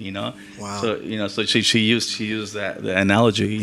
Imagine you carrying a big box full of problems, and you're just trying to go through life, carrying these problems. It goes, the door is only gonna allow for you to walk through that, by yourself, without this heavy burden. So yeah, like that's basically, like how I felt. I felt like, once you're open about things, and once you don't allow certain things that can, like hold you back or make you feel, less than somebody else. Once you voice it, then you can begin the healing. And like when I first went through that in 2008, it lasted a while, and it was something that nobody could help me with. I mean, it's me. I know myself. I needed to forgive myself. I needed to love the other part of me. I needed to let go of the person maybe that I once was. Like and the person you could have been. Exactly. Yeah. And it lasted for 4, 5, 6 years. And one day I said, you know what, like I don't want to live like this. Like I want to be happy. I mean, like that's my character. Like I like to always be positive and be laughing, and just being outgoing, and when I want to do something, I was just telling my boy here, like I want to learn how to swim. I'll just jump in the damn water. That's it, man. Like I'm not gonna say, oh, you know what, like I would love to learn to swim. I mean, like 10 years are gonna go by, and you're gonna be like, hey, so how's the swimming going on? I think I'm finally gonna do it. Like no, you just gotta just jump in the deep end, and your instinct. And I think that survivor's instinct is within all of us. That's what your grandmother taught you. Yeah, and that's something that, like, she didn't ask questions. She just, like somebody said no to her, and she just went and tried something else. If that didn't work, then she went and tried something else. And now there's so many quotes, that you see going around, like trust the process. Right. A lot of the times I think about it myself. Okay, so trust the process. So what is the process? The process. But really, like do people really know what they're talking about? I read a book, and it describes the process, and it said, like, the process consists of fucking up a lot of times, and then like getting how do you say, getting a hold of things, and and you begin to understand them, then you begin to do them a little better, and eventually you gain more experience. Yeah. So messing up and failing, that's part of the process. So how can you trust failing? It's a difficult thing to do, but you need to trust. Like the way I see it is like you have a set of steps that you have to follow, and a lot of them are going to be failures. So whenever I find myself failing at something, I know that I'm closer to where I need to get. That's very powerful. So like, the more you're failing, like, the closer you are yeah, to where you're getting. Yeah, how do you say it? Accepting that. If you never fail, then the further you are to where you're trying to get to. So understanding understanding that and accepting it. It's you gotta know. Okay, cool. I failed. I just gotta try again. On this book called The Alchemist. My favorite book. It's an amazing book. Paulo Coelho. Yeah, when we try things sometimes, you try something and people are like, oh, you did that? That's really good. And it's almost like, the universe, is trying to help you. It's trying to help you achieve it, or it's giving you a little taste, So sometimes we get cocky, and you're like, oh, I could do that. And then you try doing it again and you're like, oh, whoa, like, it didn't happen as easy as it did the first time. Yep. So it's all part of the part of the process, part of the learning curve. You do things and yes, it's almost like you're being given a little taste, but it's not for you to like boast and say how amazing you are. It's for you to. It's like you're giving for you to find an interest in something and really put your heart in it, and become passionate about something. Being grounded and being humble. Exactly. Yeah. Yeah. And trusting the omens. Yeah, I mean, so many things have happened, and sometimes they seem like coincidence. But I don't no longer believe in coincidence. No. If now instead I try to be more aware. And when things are happening, like it's almost like you're just guiding yourself. Like it's like you're just navigating through these omens. And trusting that it's gonna take you to where it is that you want to get to. I think. Like going back to the Alchemist, a lot of times we're so concerned with the goal, that you don't appreciate everything along the way. Yeah. There's, there was a time we were in Japan, and there was this big hill. It was like over 1,000 steps. Yeah. But at first it was like kind of like cemented, like kind of like walkways. So we were going through it, and there was some steps, and there was more steps. So we just kept climbing, and we were climbing for about an hour, and there was an old man. He was going down the steps, and he just stopped, and my boys and my wife, like they're helping me up the steps, and we're stopping and taking breaks, and the guy just looking at us. And he says like, he threw a number out there. He was like 700 and something, and we were like, "I'm sorry." He says, "Yeah, that's how many more steps you guys got to go." And we were like, "Holy damn!" He goes, "But when you get to the halfway point, you're gonna love it." So we were like, "Okay." So we keep climbing, right? We're like, "Well, let's get to the halfway point." So we get to the halfway point. And it was a beautiful view, So now we start thinking like man, like it looks beautiful from here. What if we make it to the very top? Yeah. And so we were all like debating if we should keep going, So we kept going all the way to the top. We almost gave up a couple of times.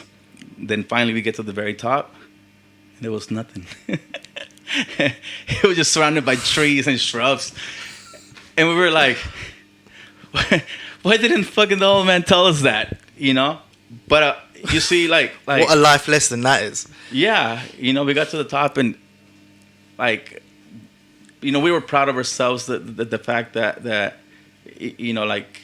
sometimes it's cool to imagine that you know what, there's a heaven on the other side. There's The promised land. Yeah, exactly. Yeah. Just to get you there, to self motivate, to motivate yourself. Yeah. And get you through.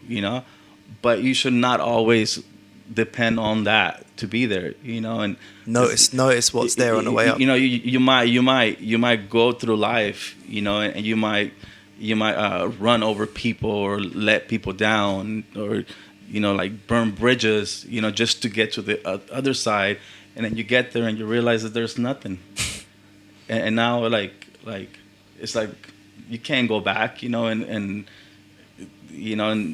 make amends with everybody, so you really got to enjoy every second of the way, you gotta stop here. You gotta stop now and then, and appreciate things, And it seems like now, like, we're doing the complete opposite. Like everybody, like, bro, it's in a hurry. You want to go here, you want to go there, and you don't really enjoy things. Like you don't talk to like. Actually, a friend of mine, this guy's a really interesting guy. He had this. He showed me this thing. It's a calendar, and it says like the things to do this month, and every day it says like go and post like a $5 bill on a phone booth. Just take. Oh, nice. Like random acts of kindness. On the second day, like go donate some books to a bookshop. On the third day, like talk to a total stranger. It's just all these things that we don't do. It says then at the end it says now, like think of how wonderful that made you feel, and decide if you want to keep doing it. But it's all these things that obviously we don't do. But I'm sure whoever came up with it, I'm sure he tried it, and it brought a lot of joy to him, and that he had to like pass it along, And then the byproduct is that it's actually helped other people as well. Exactly, yeah. Because a lot of times, like, I guess it's very easy to become selfish, and to be so fixated with your own goal, that you can, I guess, how do you say it, not pay attention to other people. Yeah. Like overlook them, or overlook, what like, how do you say it? Overlook what they want to do. Like their dreams. Yeah. Like it's almost like we all wish that everybody would contribute to our dream, but sometimes we can forget about, or at the very least, we should ask, what is your dream? Yeah. Like, like what are you like? What are you looking for? That's the thing, because if you're very ambitious and you can do it, sometimes it is at the expense of other people. So it's like, how do you enable others as well? How can I help you get to where you want to be? I always hear like people talk about and kind of like boast about how they're self-made, and I'm never self-made. And I always say like, how's like how did you do that? And they're like, hey, I work for mines, and I'm like, so what do you do? Like I'm just not assuming. I'm not assuming what the answer is going to be. I'm simply asking, like, whatever it is, just it's that simple. Just they're like, why tattoo? I go, so do you tattoo yourself? like are you your best customer? Like and they're like, what? Like I'm stupid, I'm like, no, it's just simple questions, and then they're like, no, like other people like come and get tattoos by me. I go, so then how are you self-made? Like people are contributing. When you get up, I was reading this book, and it talked about like the minute you feel like you got nothing to be thankful for. I go, it says just think of this when you get up in the morning. Like, what do you do?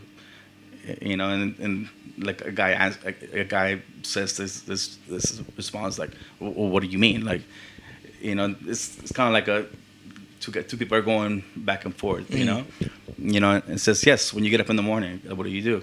Like, so you get up, you throw your feet over, You either put some slippers on. When you get up in the morning, like you walk to the bathroom, like you lift the seat, you pee, then you go to the sink, you turn the water on, like you get your toothbrush, you start brushing your teeth, you look in the mirror, like maybe you shave or not. It goes just within those first 5-10 minutes, like think of all the people that it took to make that possible. Like toothpaste. Forget about the person who invented it. Yeah. The people that are creating it, producing it. The people that made running water possible, electricity, the mirrors. Like there's so many things for people to be thankful for. So he goes, true. But you ask somebody like what like if they think about something, like who do they want to thank, and they're like, well, I don't really. I don't have a lot of people I need to thank right now. A lot of times we think that it's just people that we know. Like there's people making so many different things possible.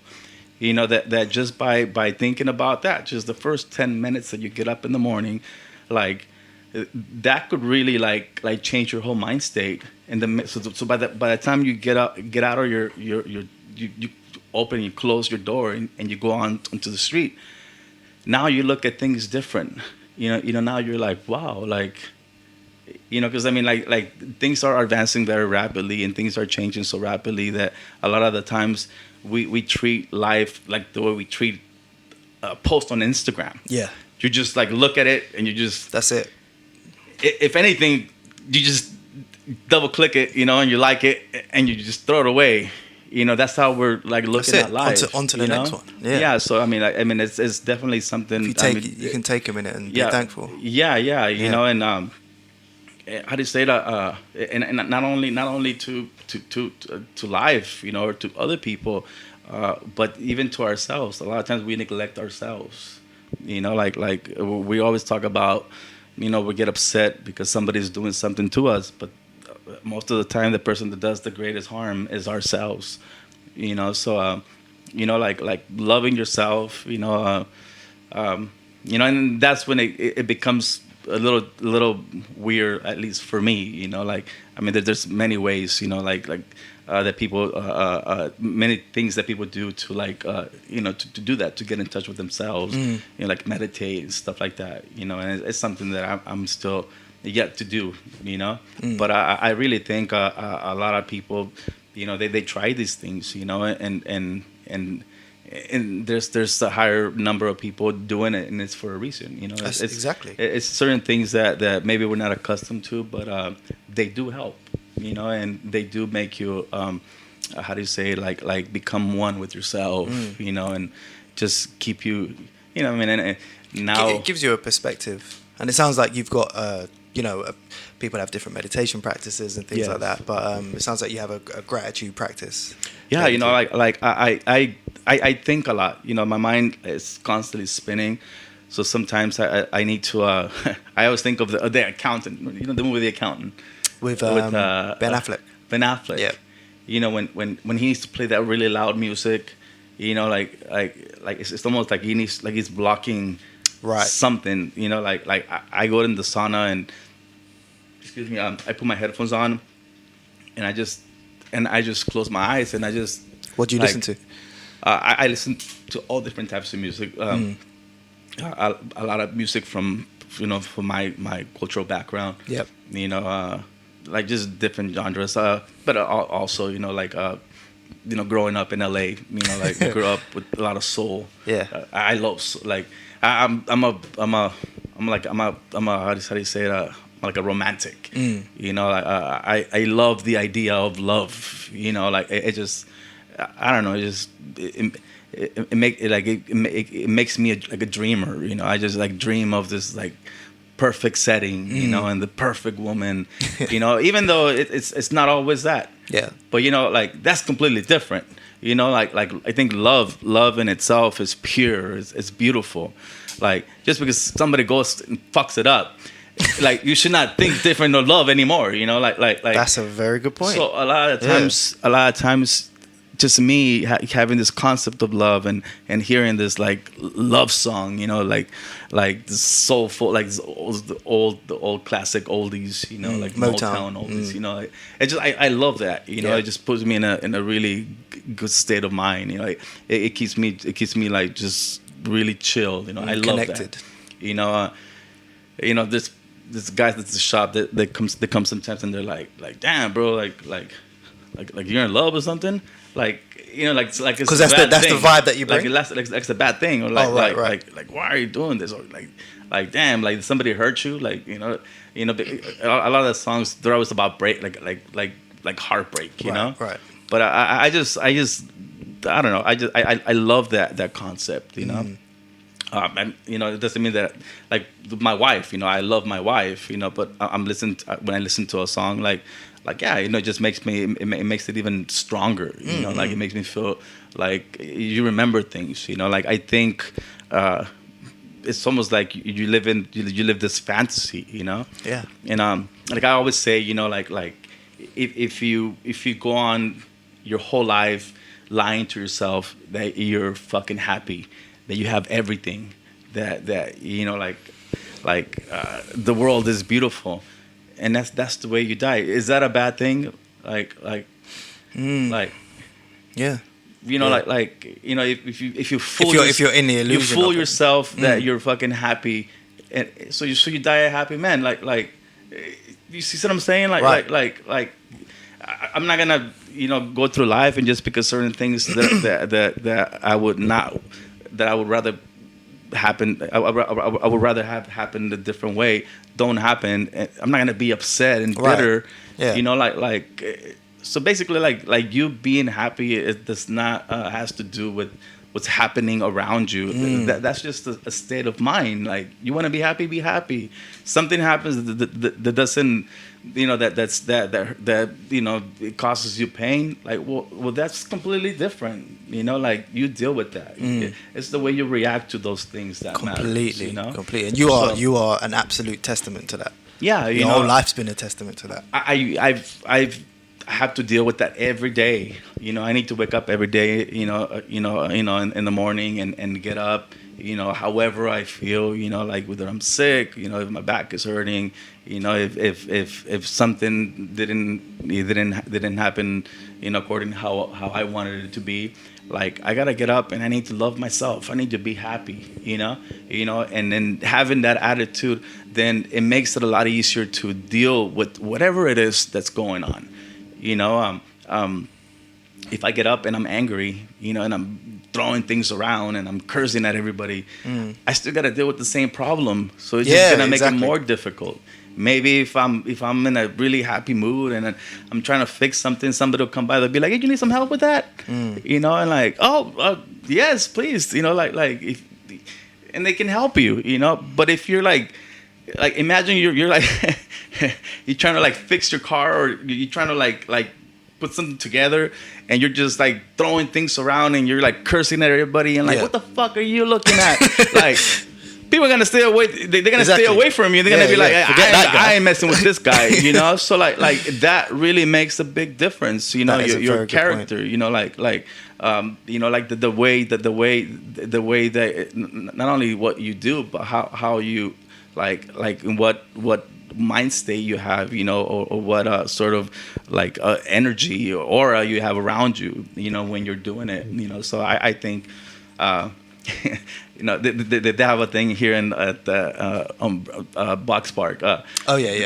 They just painted this new mural. It says "Smile more often."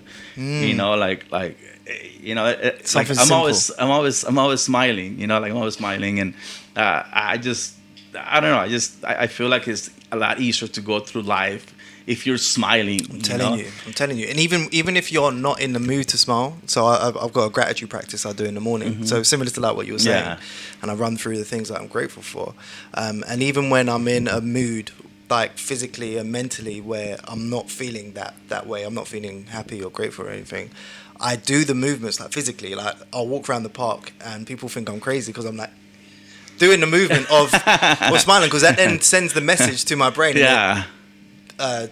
gets the dopamine and everything back through my body, and it's like I'm forcing my mind back into a state. So smiling, even just doing the action, even if you're not feeling like it, the physical movement of it changes your state. I was listening to Anthony Robbins, and he talked about how the brain works. You know, that's where I got the practice from. Yeah.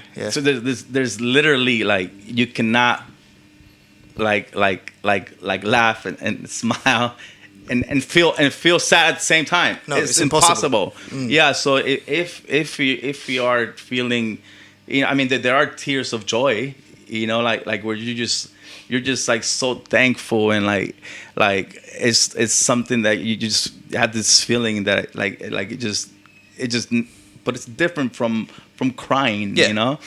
Yeah. So you know you know, like if you're going through something, or if something doesn't work out, like like you just like laugh it off, like all right, let's do this, like you know, and you know, I think how do you say it?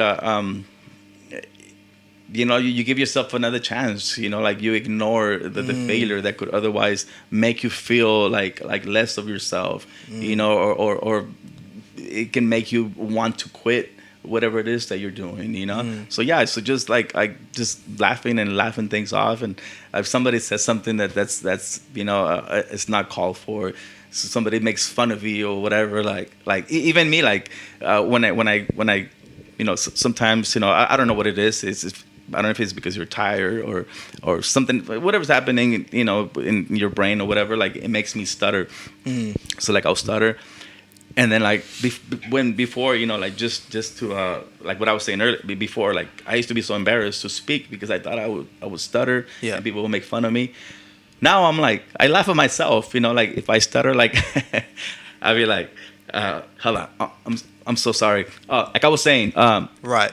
And that's your workaround. It goes away, you know. It's incredible, you know. Like I really don't know what causes it, you know. But us just by doing that, you know, by saying like, you know what, like laughing to myself, like you know, it's like I reset myself, you know, and then I can start all over again. I relate to that, and I've just in the last week I've found out that it's maybe a condition called dyspraxia, where there's something that goes on in the brain where it doesn't. That's happening right now. For example, I'm trying to. You know what you want to say, and it's there, and then you go to say it, and then it goes, and it kind of affects like different. Like balance and like coordination and things like that. Yes. There's a process that messes up basically. So things are going to be going on in your mind, and then by the time it gets to your mouth, it's like it's not coming up. I feel like a lot of the times your mind's thinking too fast, and your vocals cannot keep up with the way, you know, your mind. Because, you know, a lot of times I'll skip words, you know, like I'm trying to say something so really, really fast. Or when it happens the most is when like all of a sudden like somebody comes and they're like, hey, what's up? How you been? And I'm like, I'm doing good, you know. You know, but it's just like it's really sudden, you know, like your brain doesn't like it wants to say a lot. But it doesn't say anything, you know, like, and it's so frustrating. Yeah, it's frustrating. And, you know, but again, you know, it's another thing that we need to learn to live with. Well, like you said, it's about finding the workaround and accepting it. Okay, this is something that happens to me. It's not just a once in a lifetime thing. It happens to me often. Yeah. How do I turn that around, and how do I make that a strength? How do I accept that and then like laugh it off? You know, because it's almost like you said, when you own it and you kind of add laughter to it and smile about it, it can't really be used against you in that sense. Exactly, yeah. You know, I mean, it was a perfect example on the 8th Mile. Yeah, exactly what I was going to say. You know, Eminem. I mean, it's you know, I mean, there's so many things. You know, when you watch a movie, I mean, there's always a great message, you know, and there's always things that we can take from these things and contrast them with our own problems, the things that we're dealing with.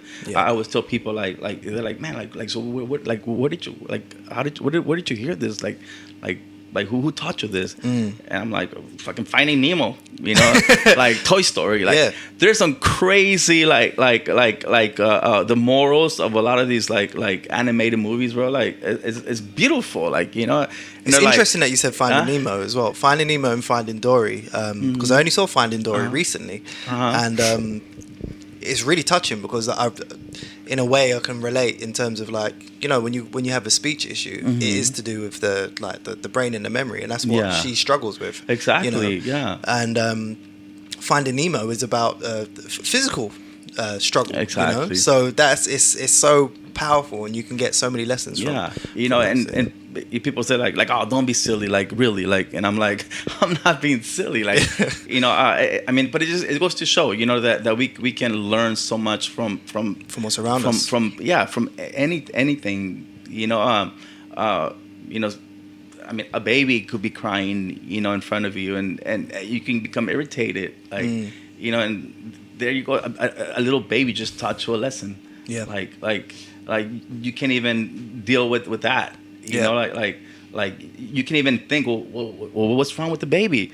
Like, you know what? Let me check the baby. Maybe it I don't know. It's cold, or it wants to eat, or it dirty its diaper. You're just like I can't deal with this. Like somebody get this baby out of here. Like that's how you try to solve that problem. So imagine if with every problem that's presented to you, you do that. Like that's not gonna get you very far, So I read in a book. It talked about like how do people what is it that makes a person be successful? It's a level of intelligence. It's the fact that he was educated and another one doesn't. It's a certain circumstances and basically after reviewing like all the statistics and everything and doing all the studies, what they found that made the biggest difference on the person was the way he reacted to every thing that happened to him, like every hour, every minute of the day. That's ultimately what makes the difference. You just described your own life. Yeah. So how do we react when this happens to us? How do we react when something else happened to us? We don't know what's gonna happen later tonight, tomorrow, the day after. But I mean, how we react, like that's completely up to us. So powerful, because there's so many people that are going through things, and they're feeling how they're feeling. Whether how severe it is, I don't know. But through your story and through what you've been through, I mean, we haven't even touched on all the amazing things that you've done in terms of like in the tattoo world. But just even that as a human being, what you've gone through and how you've responded to everything that's been thrown your way. I don't know, like people, if you don't get inspiration or some sort of strength from that, man, like seriously, open your eyes, because there's always someone in a position that is a bit more challenging than yours is, and it's the strength is within. I mean, as cliche as it sounds. But with everything that you said in terms of just looking around you and just being open to help as well, keeping your eyes open for the omens and for signs and things that can help you along the way, ultimately being open for it and showing that strength and then getting through it. You can get through it. You can. I was with a friend. We always have really good conversations. This guy, we were having a session. It was a long session, but at one point we were talking about a lot of different things, and he tells me, he goes, "Jose, can I ask you a personal question?" And I said, "Yeah." He goes, "Listen, you don't have to answer if you don't want to." He goes, "But I really want to ask you." And I said, "Okay." He said, well, "What do you think about the person that shot you?" And I said, He goes, wait. He goes, hold on. Let me rephrase it. He tells me, "What would you say to the person who shot you if he was in this room standing in front of you, and you know that's the guy who shot you, you know. And I was like I was like, whoa, like I didn't know what to say, you know. So I stopped tattooing, and he was just like looking at me, like he was just like my body language, you know, like how I was, like where I was looking, what I was looking at, like what I was trying to remember, or what I might have been thinking, you know. And you know, I was thinking, and like for a minute, it kind of like brought anger to me, you know. Like I started feeling, you know, like, you know, from all the things that I'm not able to do, you know, the things that I didn't do with my daughter, you know, like just normal things, you know, that normal parent would do, you know, with a small child, you know. I started thinking about those things, and like I was like getting angry, you know. And then I started thinking about all the amazing things that have happened in my life, you know, all the people that I've met, you know, and you know, everything that I've accomplished, and so on.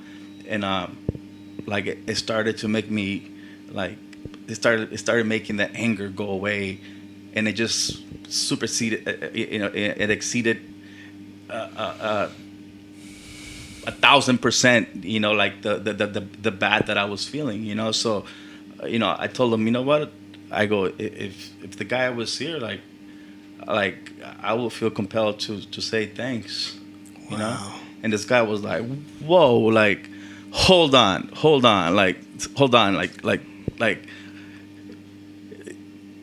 you're telling me that this person that did this to you, like you're not able to walk no more, you know. And I go, yeah, like that's what you asked me. And he was like, why? I go, well, all that you're seeing is just that I can't walk anymore, you know. But like you don't feel like all the amazing things that I felt, the beautiful moments that I've had with people here, there, and you know, like when somebody says that they accomplished something because they were inspired by me, like there's so much more beautiful stuff that has happened to me, that when I try to compare it to the bad things that I've gone through, like no matter how I look at it, the good it over exceeds the bad, you know, like by so much that, like if I was to be angry at this person, then that will make me be upset at the life that I'm living. Yeah. You know, and I don't know how I can be upset at the life that I'm living. You know, if I do that, you know, I tell them, maybe if you would have asked me, you know, a few years ago, you know, when I didn't deal with the person that I am, you know, before I made the decision of just being happy, you know, and just tackling life however it comes at me, maybe it would have been a different answer, you know. But like now, the person that I am now, how I feel about myself, like if that person was in front of me, like and it's not that it was completely just up to him, you know, like he was obviously, you know, that was one of the things that happened to me in my life. But I mean, I think even if I wanted to be upset at him, like it would be unfair just to be upset at him, you know, because I mean, if you wanna look at your life and decide if it's been a good life or a bad life, it's not just one circumstance that put you there, or that's gonna make you feel that way. You know, like first of all, it's your decision, and it's an accumulation of things that have happened. You know, so if you end up thinking that your life has been an amazing life, you know what? That's like even the bad things, you know, that when you were going in one direction and something bad happened and it just sent you in a different direction. Now it became part of the reason why you ended up in a certain place. You know, so you have to really embrace those things. You know, when somebody does something and it's bad. Yes, you know, like we have emotions within us, you know, and they're triggered by actions from people and things that happen to us. But at the same time, like they're also sending you on a certain path, and if you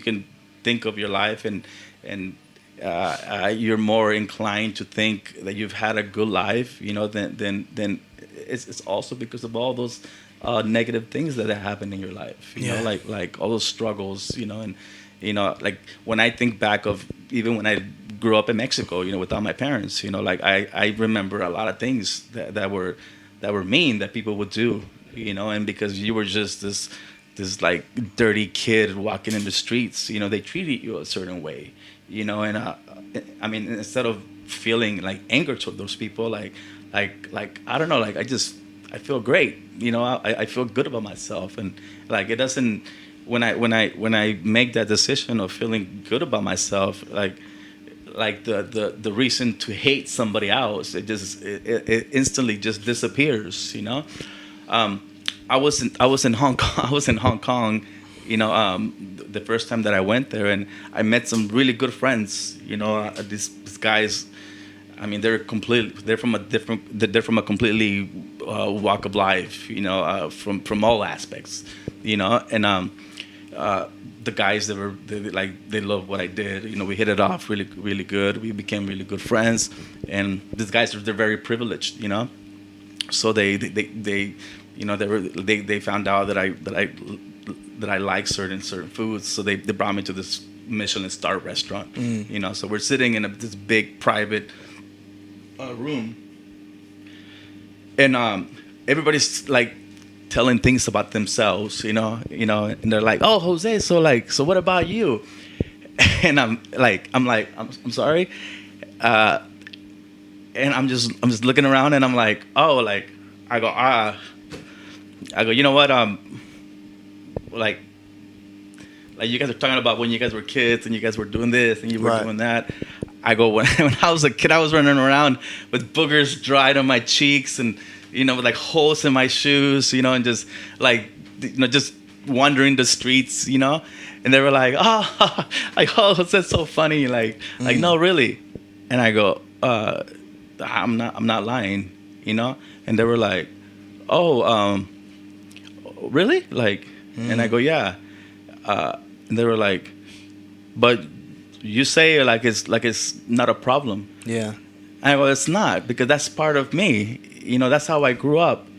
Now I'm here with you guys, like sitting in this Michelin star restaurant. I never ate in a place like this, And they were like, "Whoa, like if he could be himself so easy and not have to hide anything and worry about anything, like, and then one guy says like, hey, our grandparents, when they lived in the south of China, they had to cross the river, to come to Hong Kong, and then when they got here, they used to wash toilets, then there was a lot of fucking toilets to clean. So they the people that were coming, from China, like they created a little company, and then they gave them jobs, so now like they started managing like their own company, like hiring people to clean the toilets, then they bought property, they bought one little apartment, then they bought the building, then they bought another fucking building, so like I was like, whoa, sometimes like people can forget. Like how everything started, how it starts, and if I think I don't care who it is, if you go back far enough, you can find a time of struggle, a time where things were not as beautiful as they could appear at the moment. So sometimes people just forget about that, And like me, like even with my kids, like I always remind them. My brother, like if you tell my brother like what he loves more about when we sit around and have conversations, he'll tell you like, man, like when I talk and I talk about my grandma and like the things she taught me and how I embrace it, like instead of walking away, like running away from it or hiding it or being ashamed of it, that's me, like that's what made me, that's what shaped me along the way, like maybe things that unconsciously, like that she might have said, and maybe I didn't even catch on to it, but then those things later on, they came to get me out of a difficult situation, so yeah, bro, like it's I think the more you know of yourself, even before you became yourself, like all these things help you, they illuminate your path, that you're walking. If your eyes are open to it. And I think that everything you've just said is you've formed like a radical acceptance, which is such a power. Like to have that perspective and to to be vulnerable in those situations where a lot of people wouldn't. For example, when you're around people that are doing quite well, you might not want to unveil what your past was, and to be open about that. But look at what that did with them. It then allowed them to think, oh, okay, oh, maybe A, B, and C happened, which it did. And just to go back to the question that your client had about the guy that shot you. That's just, man, like the perspective that you've gained it's just incredible, man. Like I came in here knowing that I had that down as a question, right? Because obviously that's a big part of your life. But I did think that we were going to be speaking about tattooing and like techniques and things like that. Yeah. I didn't expect you're like a guru of perspective and just of mindset. It's just incredible, and it emanates from you. And you're so giving with it, and it's just incredible, man. Like, thank you so much. I always like I was talking to Yuri earlier, and he was talking to Chris about something, and and Chris asked him, oh, so you tattoo? And he said like, oh yeah, like yeah, I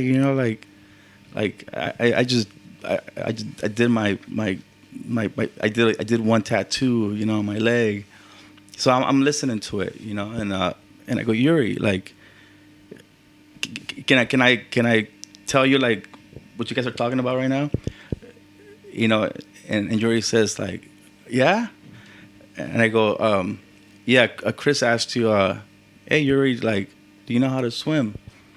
And you said like, oh yeah, I swim a little bit, yeah. And then you said like, yeah, as a matter of fact, the other day, I went in the pool and I went in the kids section, and I just put my feet in the water, and like I just splashed my feet around in the water. And I'm sure in his mind he was like, what the fuck, like I go, that's basically what you did, like. I go, what you got to do is go and jump in the deep end, and let that your survivor's instinct come out and fucking get you out. Like you'll notice, like, instead of paddling your feet, you're gonna be like trying to survive, and you're gonna reach the end of the pool, and you're gonna be like, whoa, like whoa, like that was pretty crazy, you know what? Let me try to like paddle my way to the other side of the other wall, you know, and eventually you will learn to swim, and a lot of the times, if there's, we always tend to blame people like, oh, like my job doesn't want to give me the job. Oh, like my boss this, or my friend that this, like he didn't want to do this, or this guy got in my way. And like somebody, like there's always somebody in front of you not allowing you to become like the best of you, But no, like it's us, like we're telling ourselves all these stories. Yes, there will be things in front of us, but there's always something you can do, instead of saying like, oh, like, I mean, I would do it, but like, look, like, how am I gonna walk over there? There's the thing in my way. Like, you could just walk around it. You can hop over it. There's always a way. There's always a way. Exactly. There's always a way. But I think a lot of the times, it's just we set this how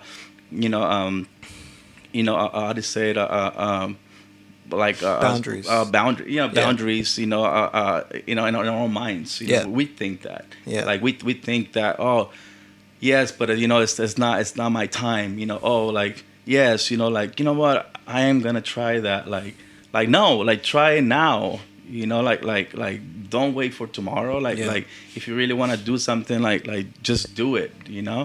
I've been tattooing, and I'm really busy tattooing. And I've always wanted to paint. I love to paint, and I used to paint before. But I started tattooing. Well, that's how you started. Yeah, I started making. The drawing. It's the same thing, but it's in a different medium. Right. But I started tattooing, and tattooing, has been amazing. I work really hard. I'm the last one out of the shop every day. Like here and back home.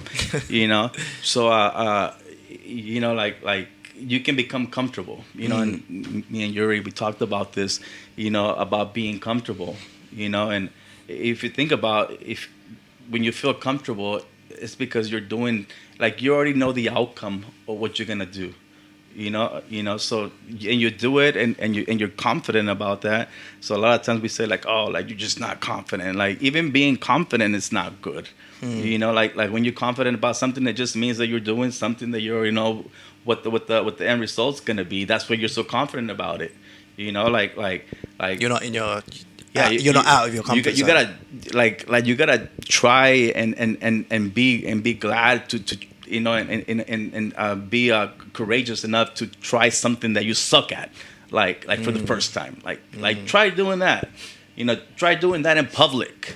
Just like people will be like with tattoos, for example. Like somebody will post a picture of a portrait, and they'll say, my first try at portraits.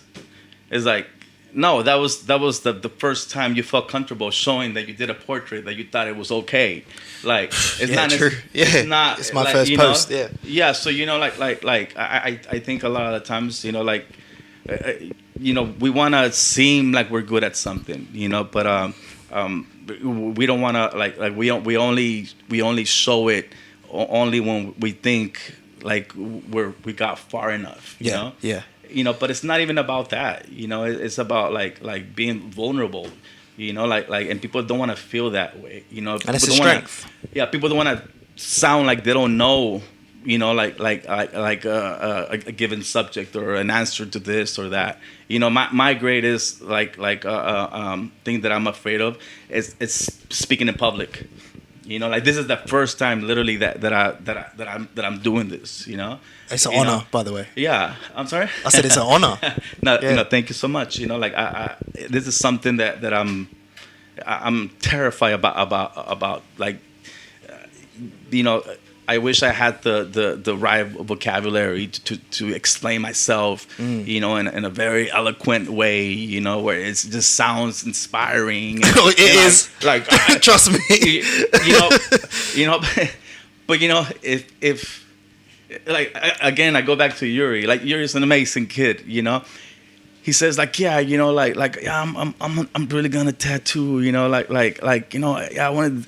And I'm like, Yuri, you're not gonna wake up fucking 6 years from now and you're gonna be like, oh shit, I think today I became a good tattoo artist. Like, no, like, you gotta develop it, So if you get that by doing it. Yeah, I read a lot. I read a lot of not necessarily like the books, but I'm always working and I'm listening to a lot of like self-help like books, like audiobooks, you know.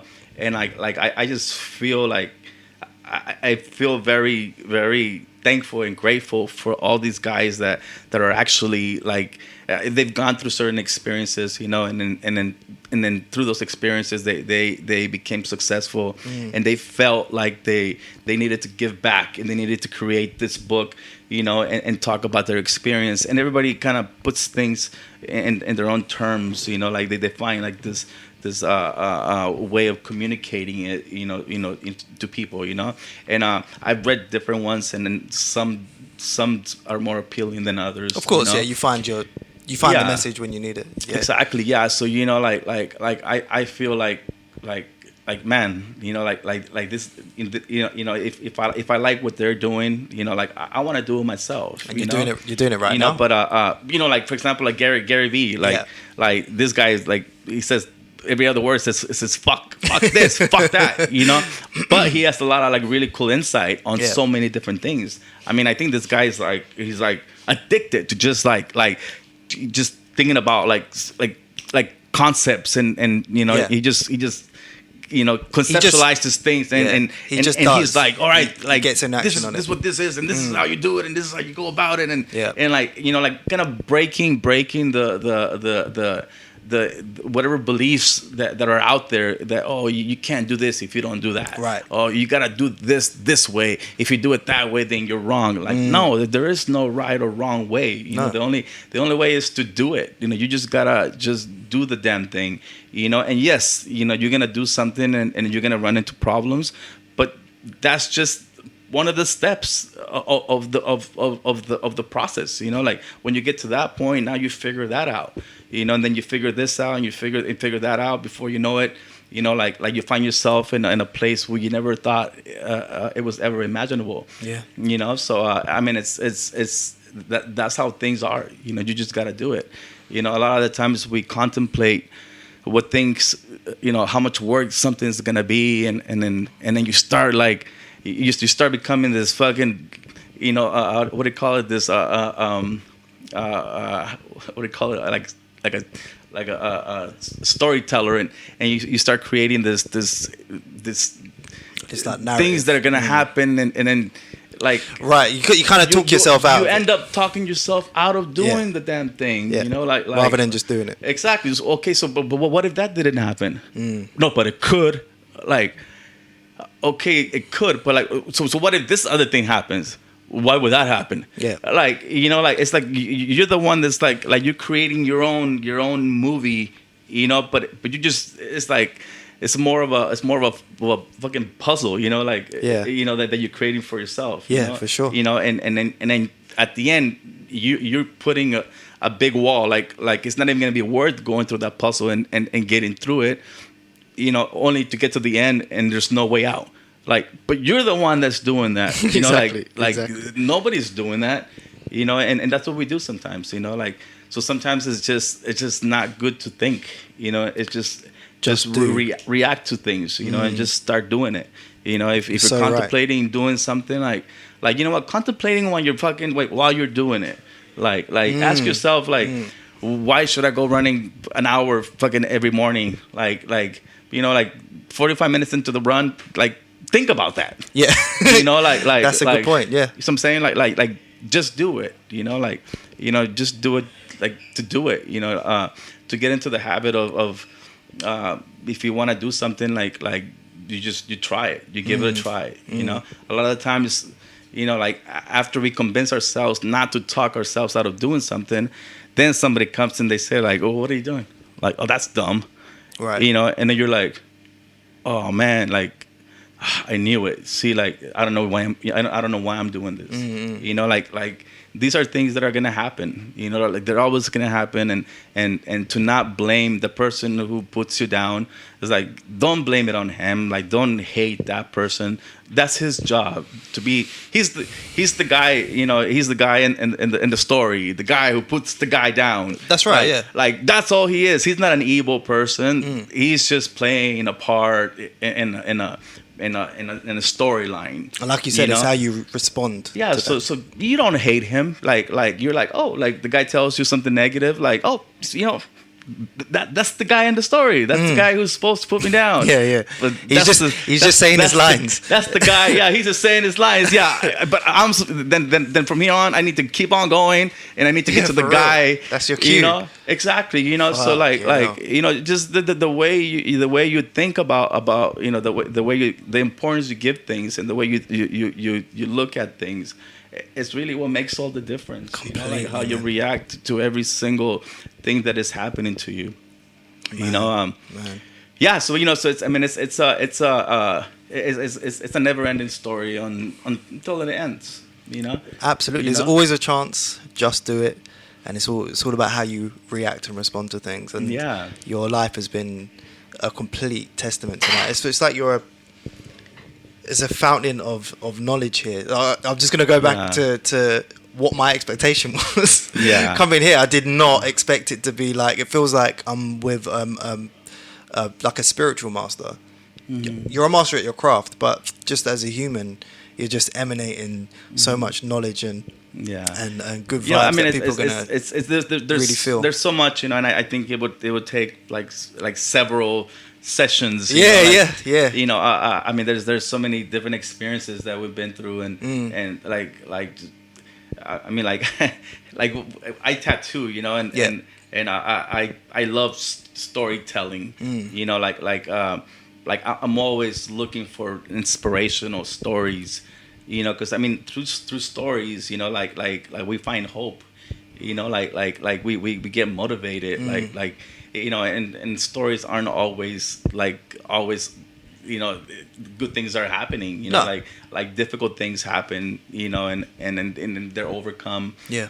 So like that's one of the things that I mean, it's ironic because when I was in high school, I hated English class. Like I hated reading, I hated poetry. Like now I love it. Like I'm always like, on my Instagram, like I'm always like I always think like, man, this is so valuable. This is gold. Like the moral that is being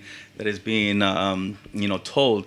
And it just seems like people don't really care about them, but then there's always one or two that they're like, oh my God, like, you know what, like, thank you so much, I really needed this. You never know who's watching, man. This came, and in reality, that's all it takes, Exactly. like if one person is inspired by something, I mean, and then like you've done your good deed for the day. Absolutely. So I mean, and you're doing it right now, and when this goes out in the world, you never know who's watching at what time in what country or whatever, and they'll hear a bit of this or the whole of it, and it will do what it's intended to do. You know what I mean? Yeah. It's incredible, man. Nah, but I really think being able to learning to communicate, your feelings, to express yourself, vocally, is really important, because somebody can meet a person, and you can have your own, I guess based on your experiences, or your knowledge of the culture or whatever, or how he looks or how he appears. If he's angry, if he's smiling, if he's skinny, if he's scrawny, if he's wearing glasses, you can have like a certain image, or you start to stereotype a person, and if the other person like doesn't say anything, then that's where things end. You just assume something. But when you speak with somebody and you communicate, and you communicate your feelings and how you are, and you're honest about like and you don't care about being vulnerable and stuff like that, then people get to know you, they see how you are, so it allows for you to become even more comfortable with yourself. So I think the radical more comfortable, acceptance. the more comfortable you are with yourself, you start to learn more things about yourself. Like you become your own best friend. A lot of times, we're so concerned with how somebody else, should behave, instead of looking within ourselves and saying like, is there anything that I should be working, on, like, should I be more social with people? Should I be more caring? Should I ask somebody how he's doing? Just should I ask somebody if there's anything I could do for them? And instead we're seeing what everybody else is doing. We find ourselves criticizing this person and that person. But a lot of times, it's what you're doing is just you're looking at a mirror. They say that if you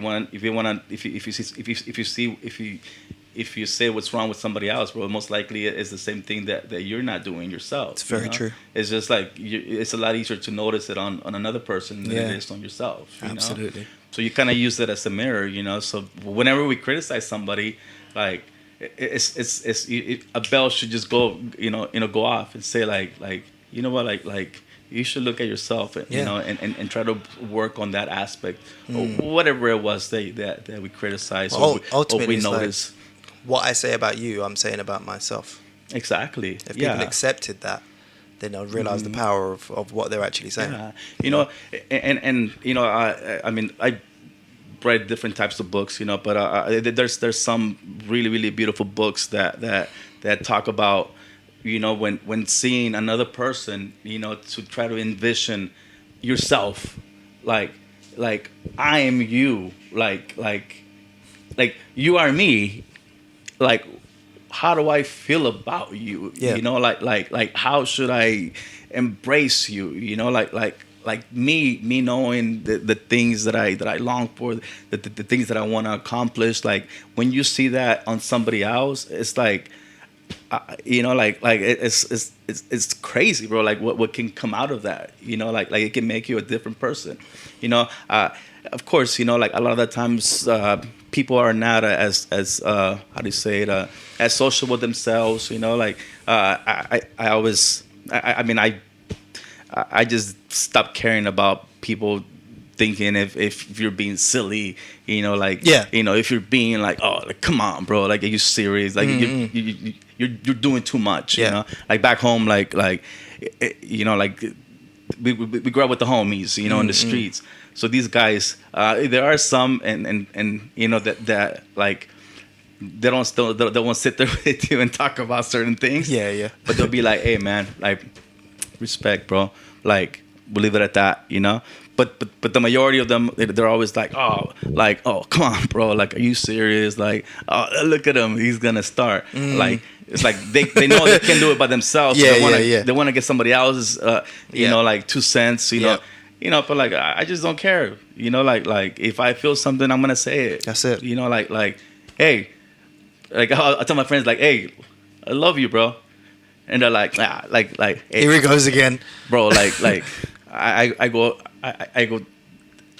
what's wrong with that? Like why should I feel like funny to say something? You shouldn't. Like, yeah, but like a lot of the times, we tend to create kind of like an alter ego, like this mask, defensive, character, that takes care of shit. He gets us out of problems.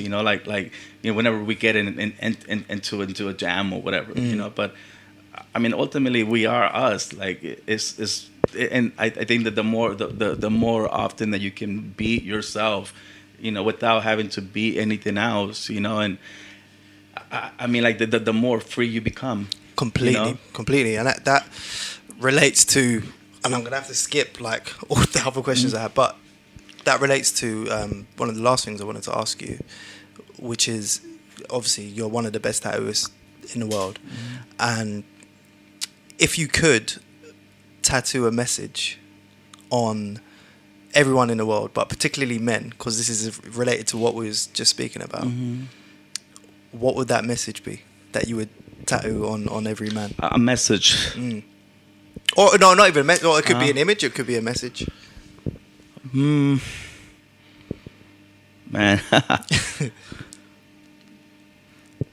I'm trying to think of. I mean, it would be a big message. It'd be more of an inspirational story. I was thinking about that earlier. There's just so many different stories. Yeah. I'm just thinking of actually there's one thing it's been coming out. It's been how do you say it? It's been popping up lately. Like there's a story of a fox and a cat, and they're both having a talk, and each one is saying like what their qualities are, and like all the bags of tricks that they have, and the fox is just, he's the one that's is talking the most, he say like, oh, I can do this and I can do that, and like he has all the different tricks up his sleeve, and the cat says like, I only have one trick, and the cat's like, oh man, like what are you gonna do with that? So as they're talking, like this hunters are coming, with a bunch of hounds, and without thinking about it, the cat just knows one trick. So he runs up a tree, and in the meantime, the fox is thinking about what he should do because he's got so many tricks up his sleeve, and the hounds comes and they get him, so like, yeah, because he knew so much, he ended up getting caught because he didn't know how to react. Where the cat, all he knew was just how to get away. Use what you got. So yeah, he used, he didn't try to come up with this plan or that plan. All he knew was just planning just to get away. So there's a story of that is very powerful. Yeah, so so I'm saying it keeps popping up because there's a really cool story about this kid who had an accident and he lost an arm, and he went through a lot of depression and everything, and the mother, like seeing his child, just hurting, he was a young kid, like she wanted to help him, she wanted to do something. So she brought him to this judo master, he was like this guy who had worked with a lot of kids, and a lot of his kids had become like great men because he would teach them discipline, and this and that. So he brings them to the dojo, and they asked the judo master if he would like take him on, and the man looks at him, and he kind of sees through the kid, and the kid's like he doesn't even want to be there, and he asked the kid if he wants to learn himself, and the kid's like he kind of has like this attitude like he's just there because the mom's trying to bring him there, you know, so he doesn't want to be a burden to anybody, So the sensei says like, you know what, he goes, you're a special kid, I'm gonna take you under my wing. And I'm gonna teach you, something that I never taught anybody else, and the kid, like kind of feels comfortable, and he stays there, he says, all right, well, I'll stay.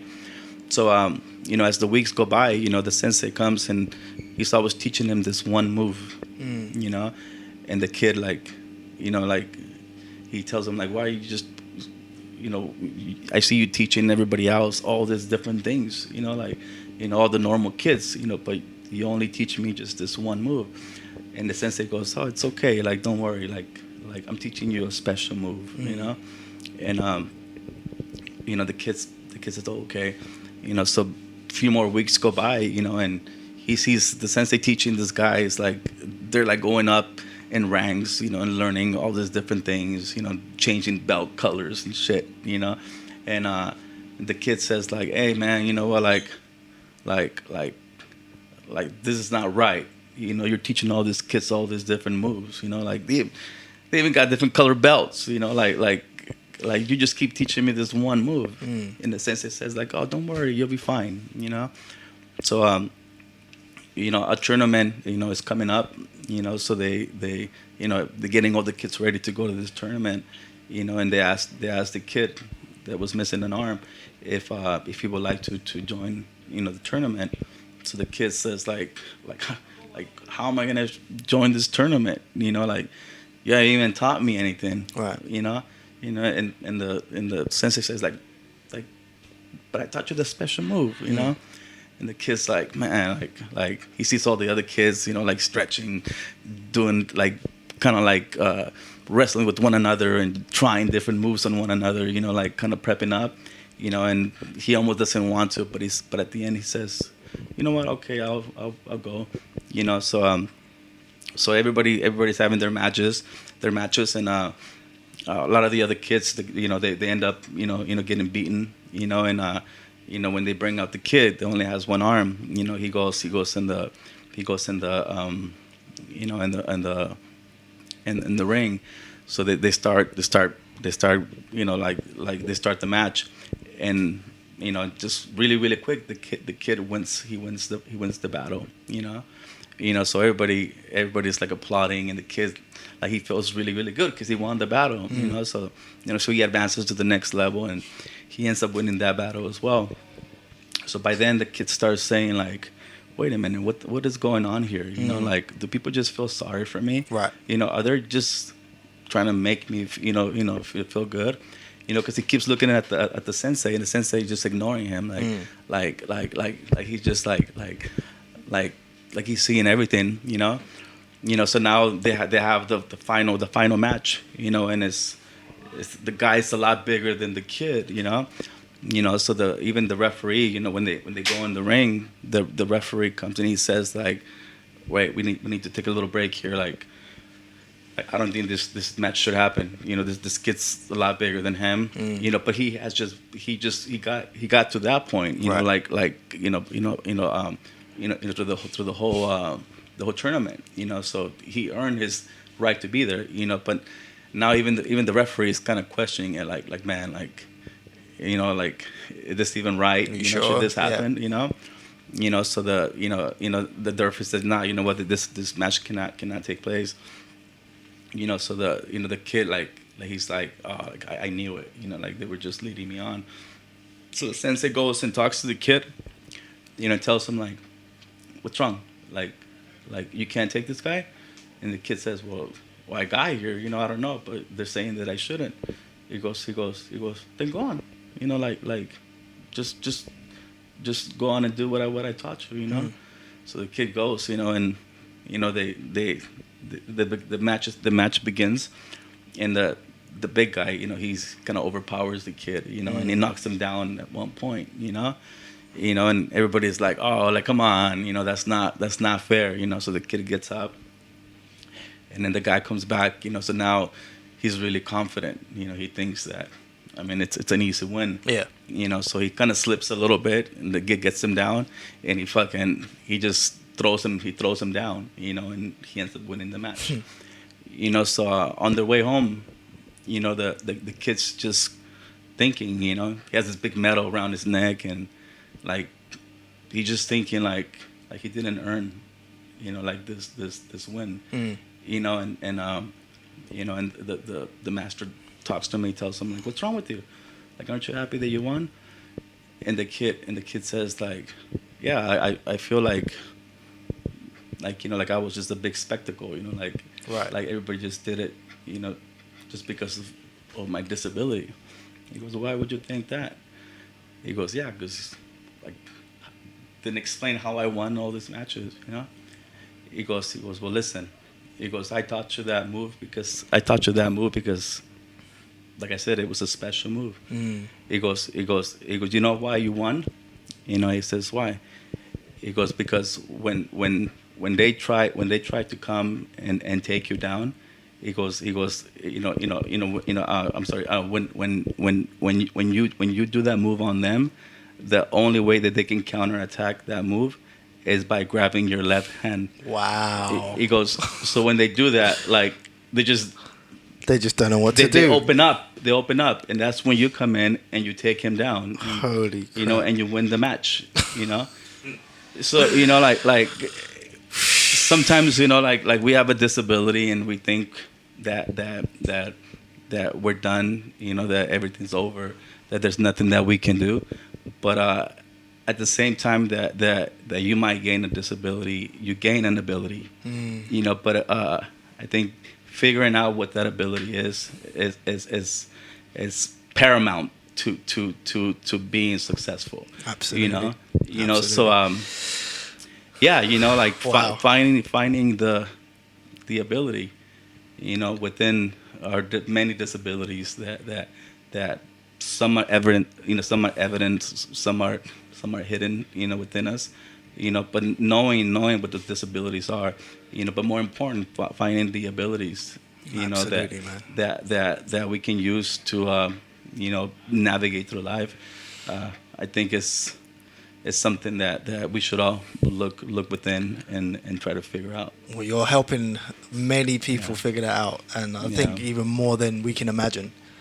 People watching this and listening to this, it's incredible. I've got goosebumps, man. Like, it's absolutely incredible, and thank you so much for being so open. Like you said, this is the first time you kind of been so open, and you know, we came in as strangers, and now I feel super connected to you, and I'm super grateful that, you know, you trusted me and my platform to be open, you know, and to send these vibes out through the screens and through the earphones, you know. I think, you know, just I guess, you know, to share this with Yuri, this is my way of jumping into the deep end of the water. Like, I'm doing that right now, you know. Massive respect. I'm being open with myself, you know, and I'm putting myself in a situation. I guess, you know, like, I mean, there's only 4 of you guys, but I mean, I hope that one day I'm able to do this, you know, in front of a large crowd.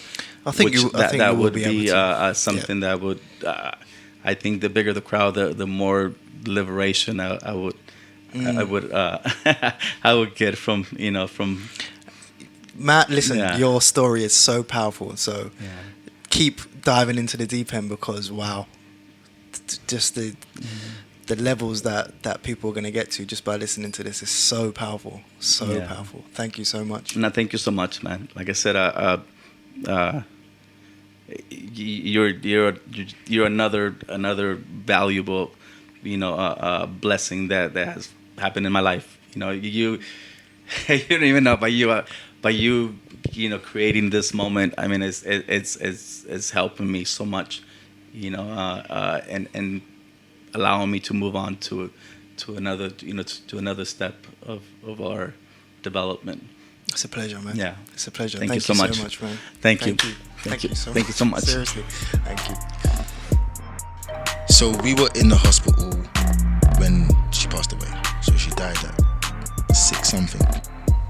And at first I didn't want him to go to see the body. Relationships with the mothers of children, sexual abuse that men have experienced as children. Like, there's so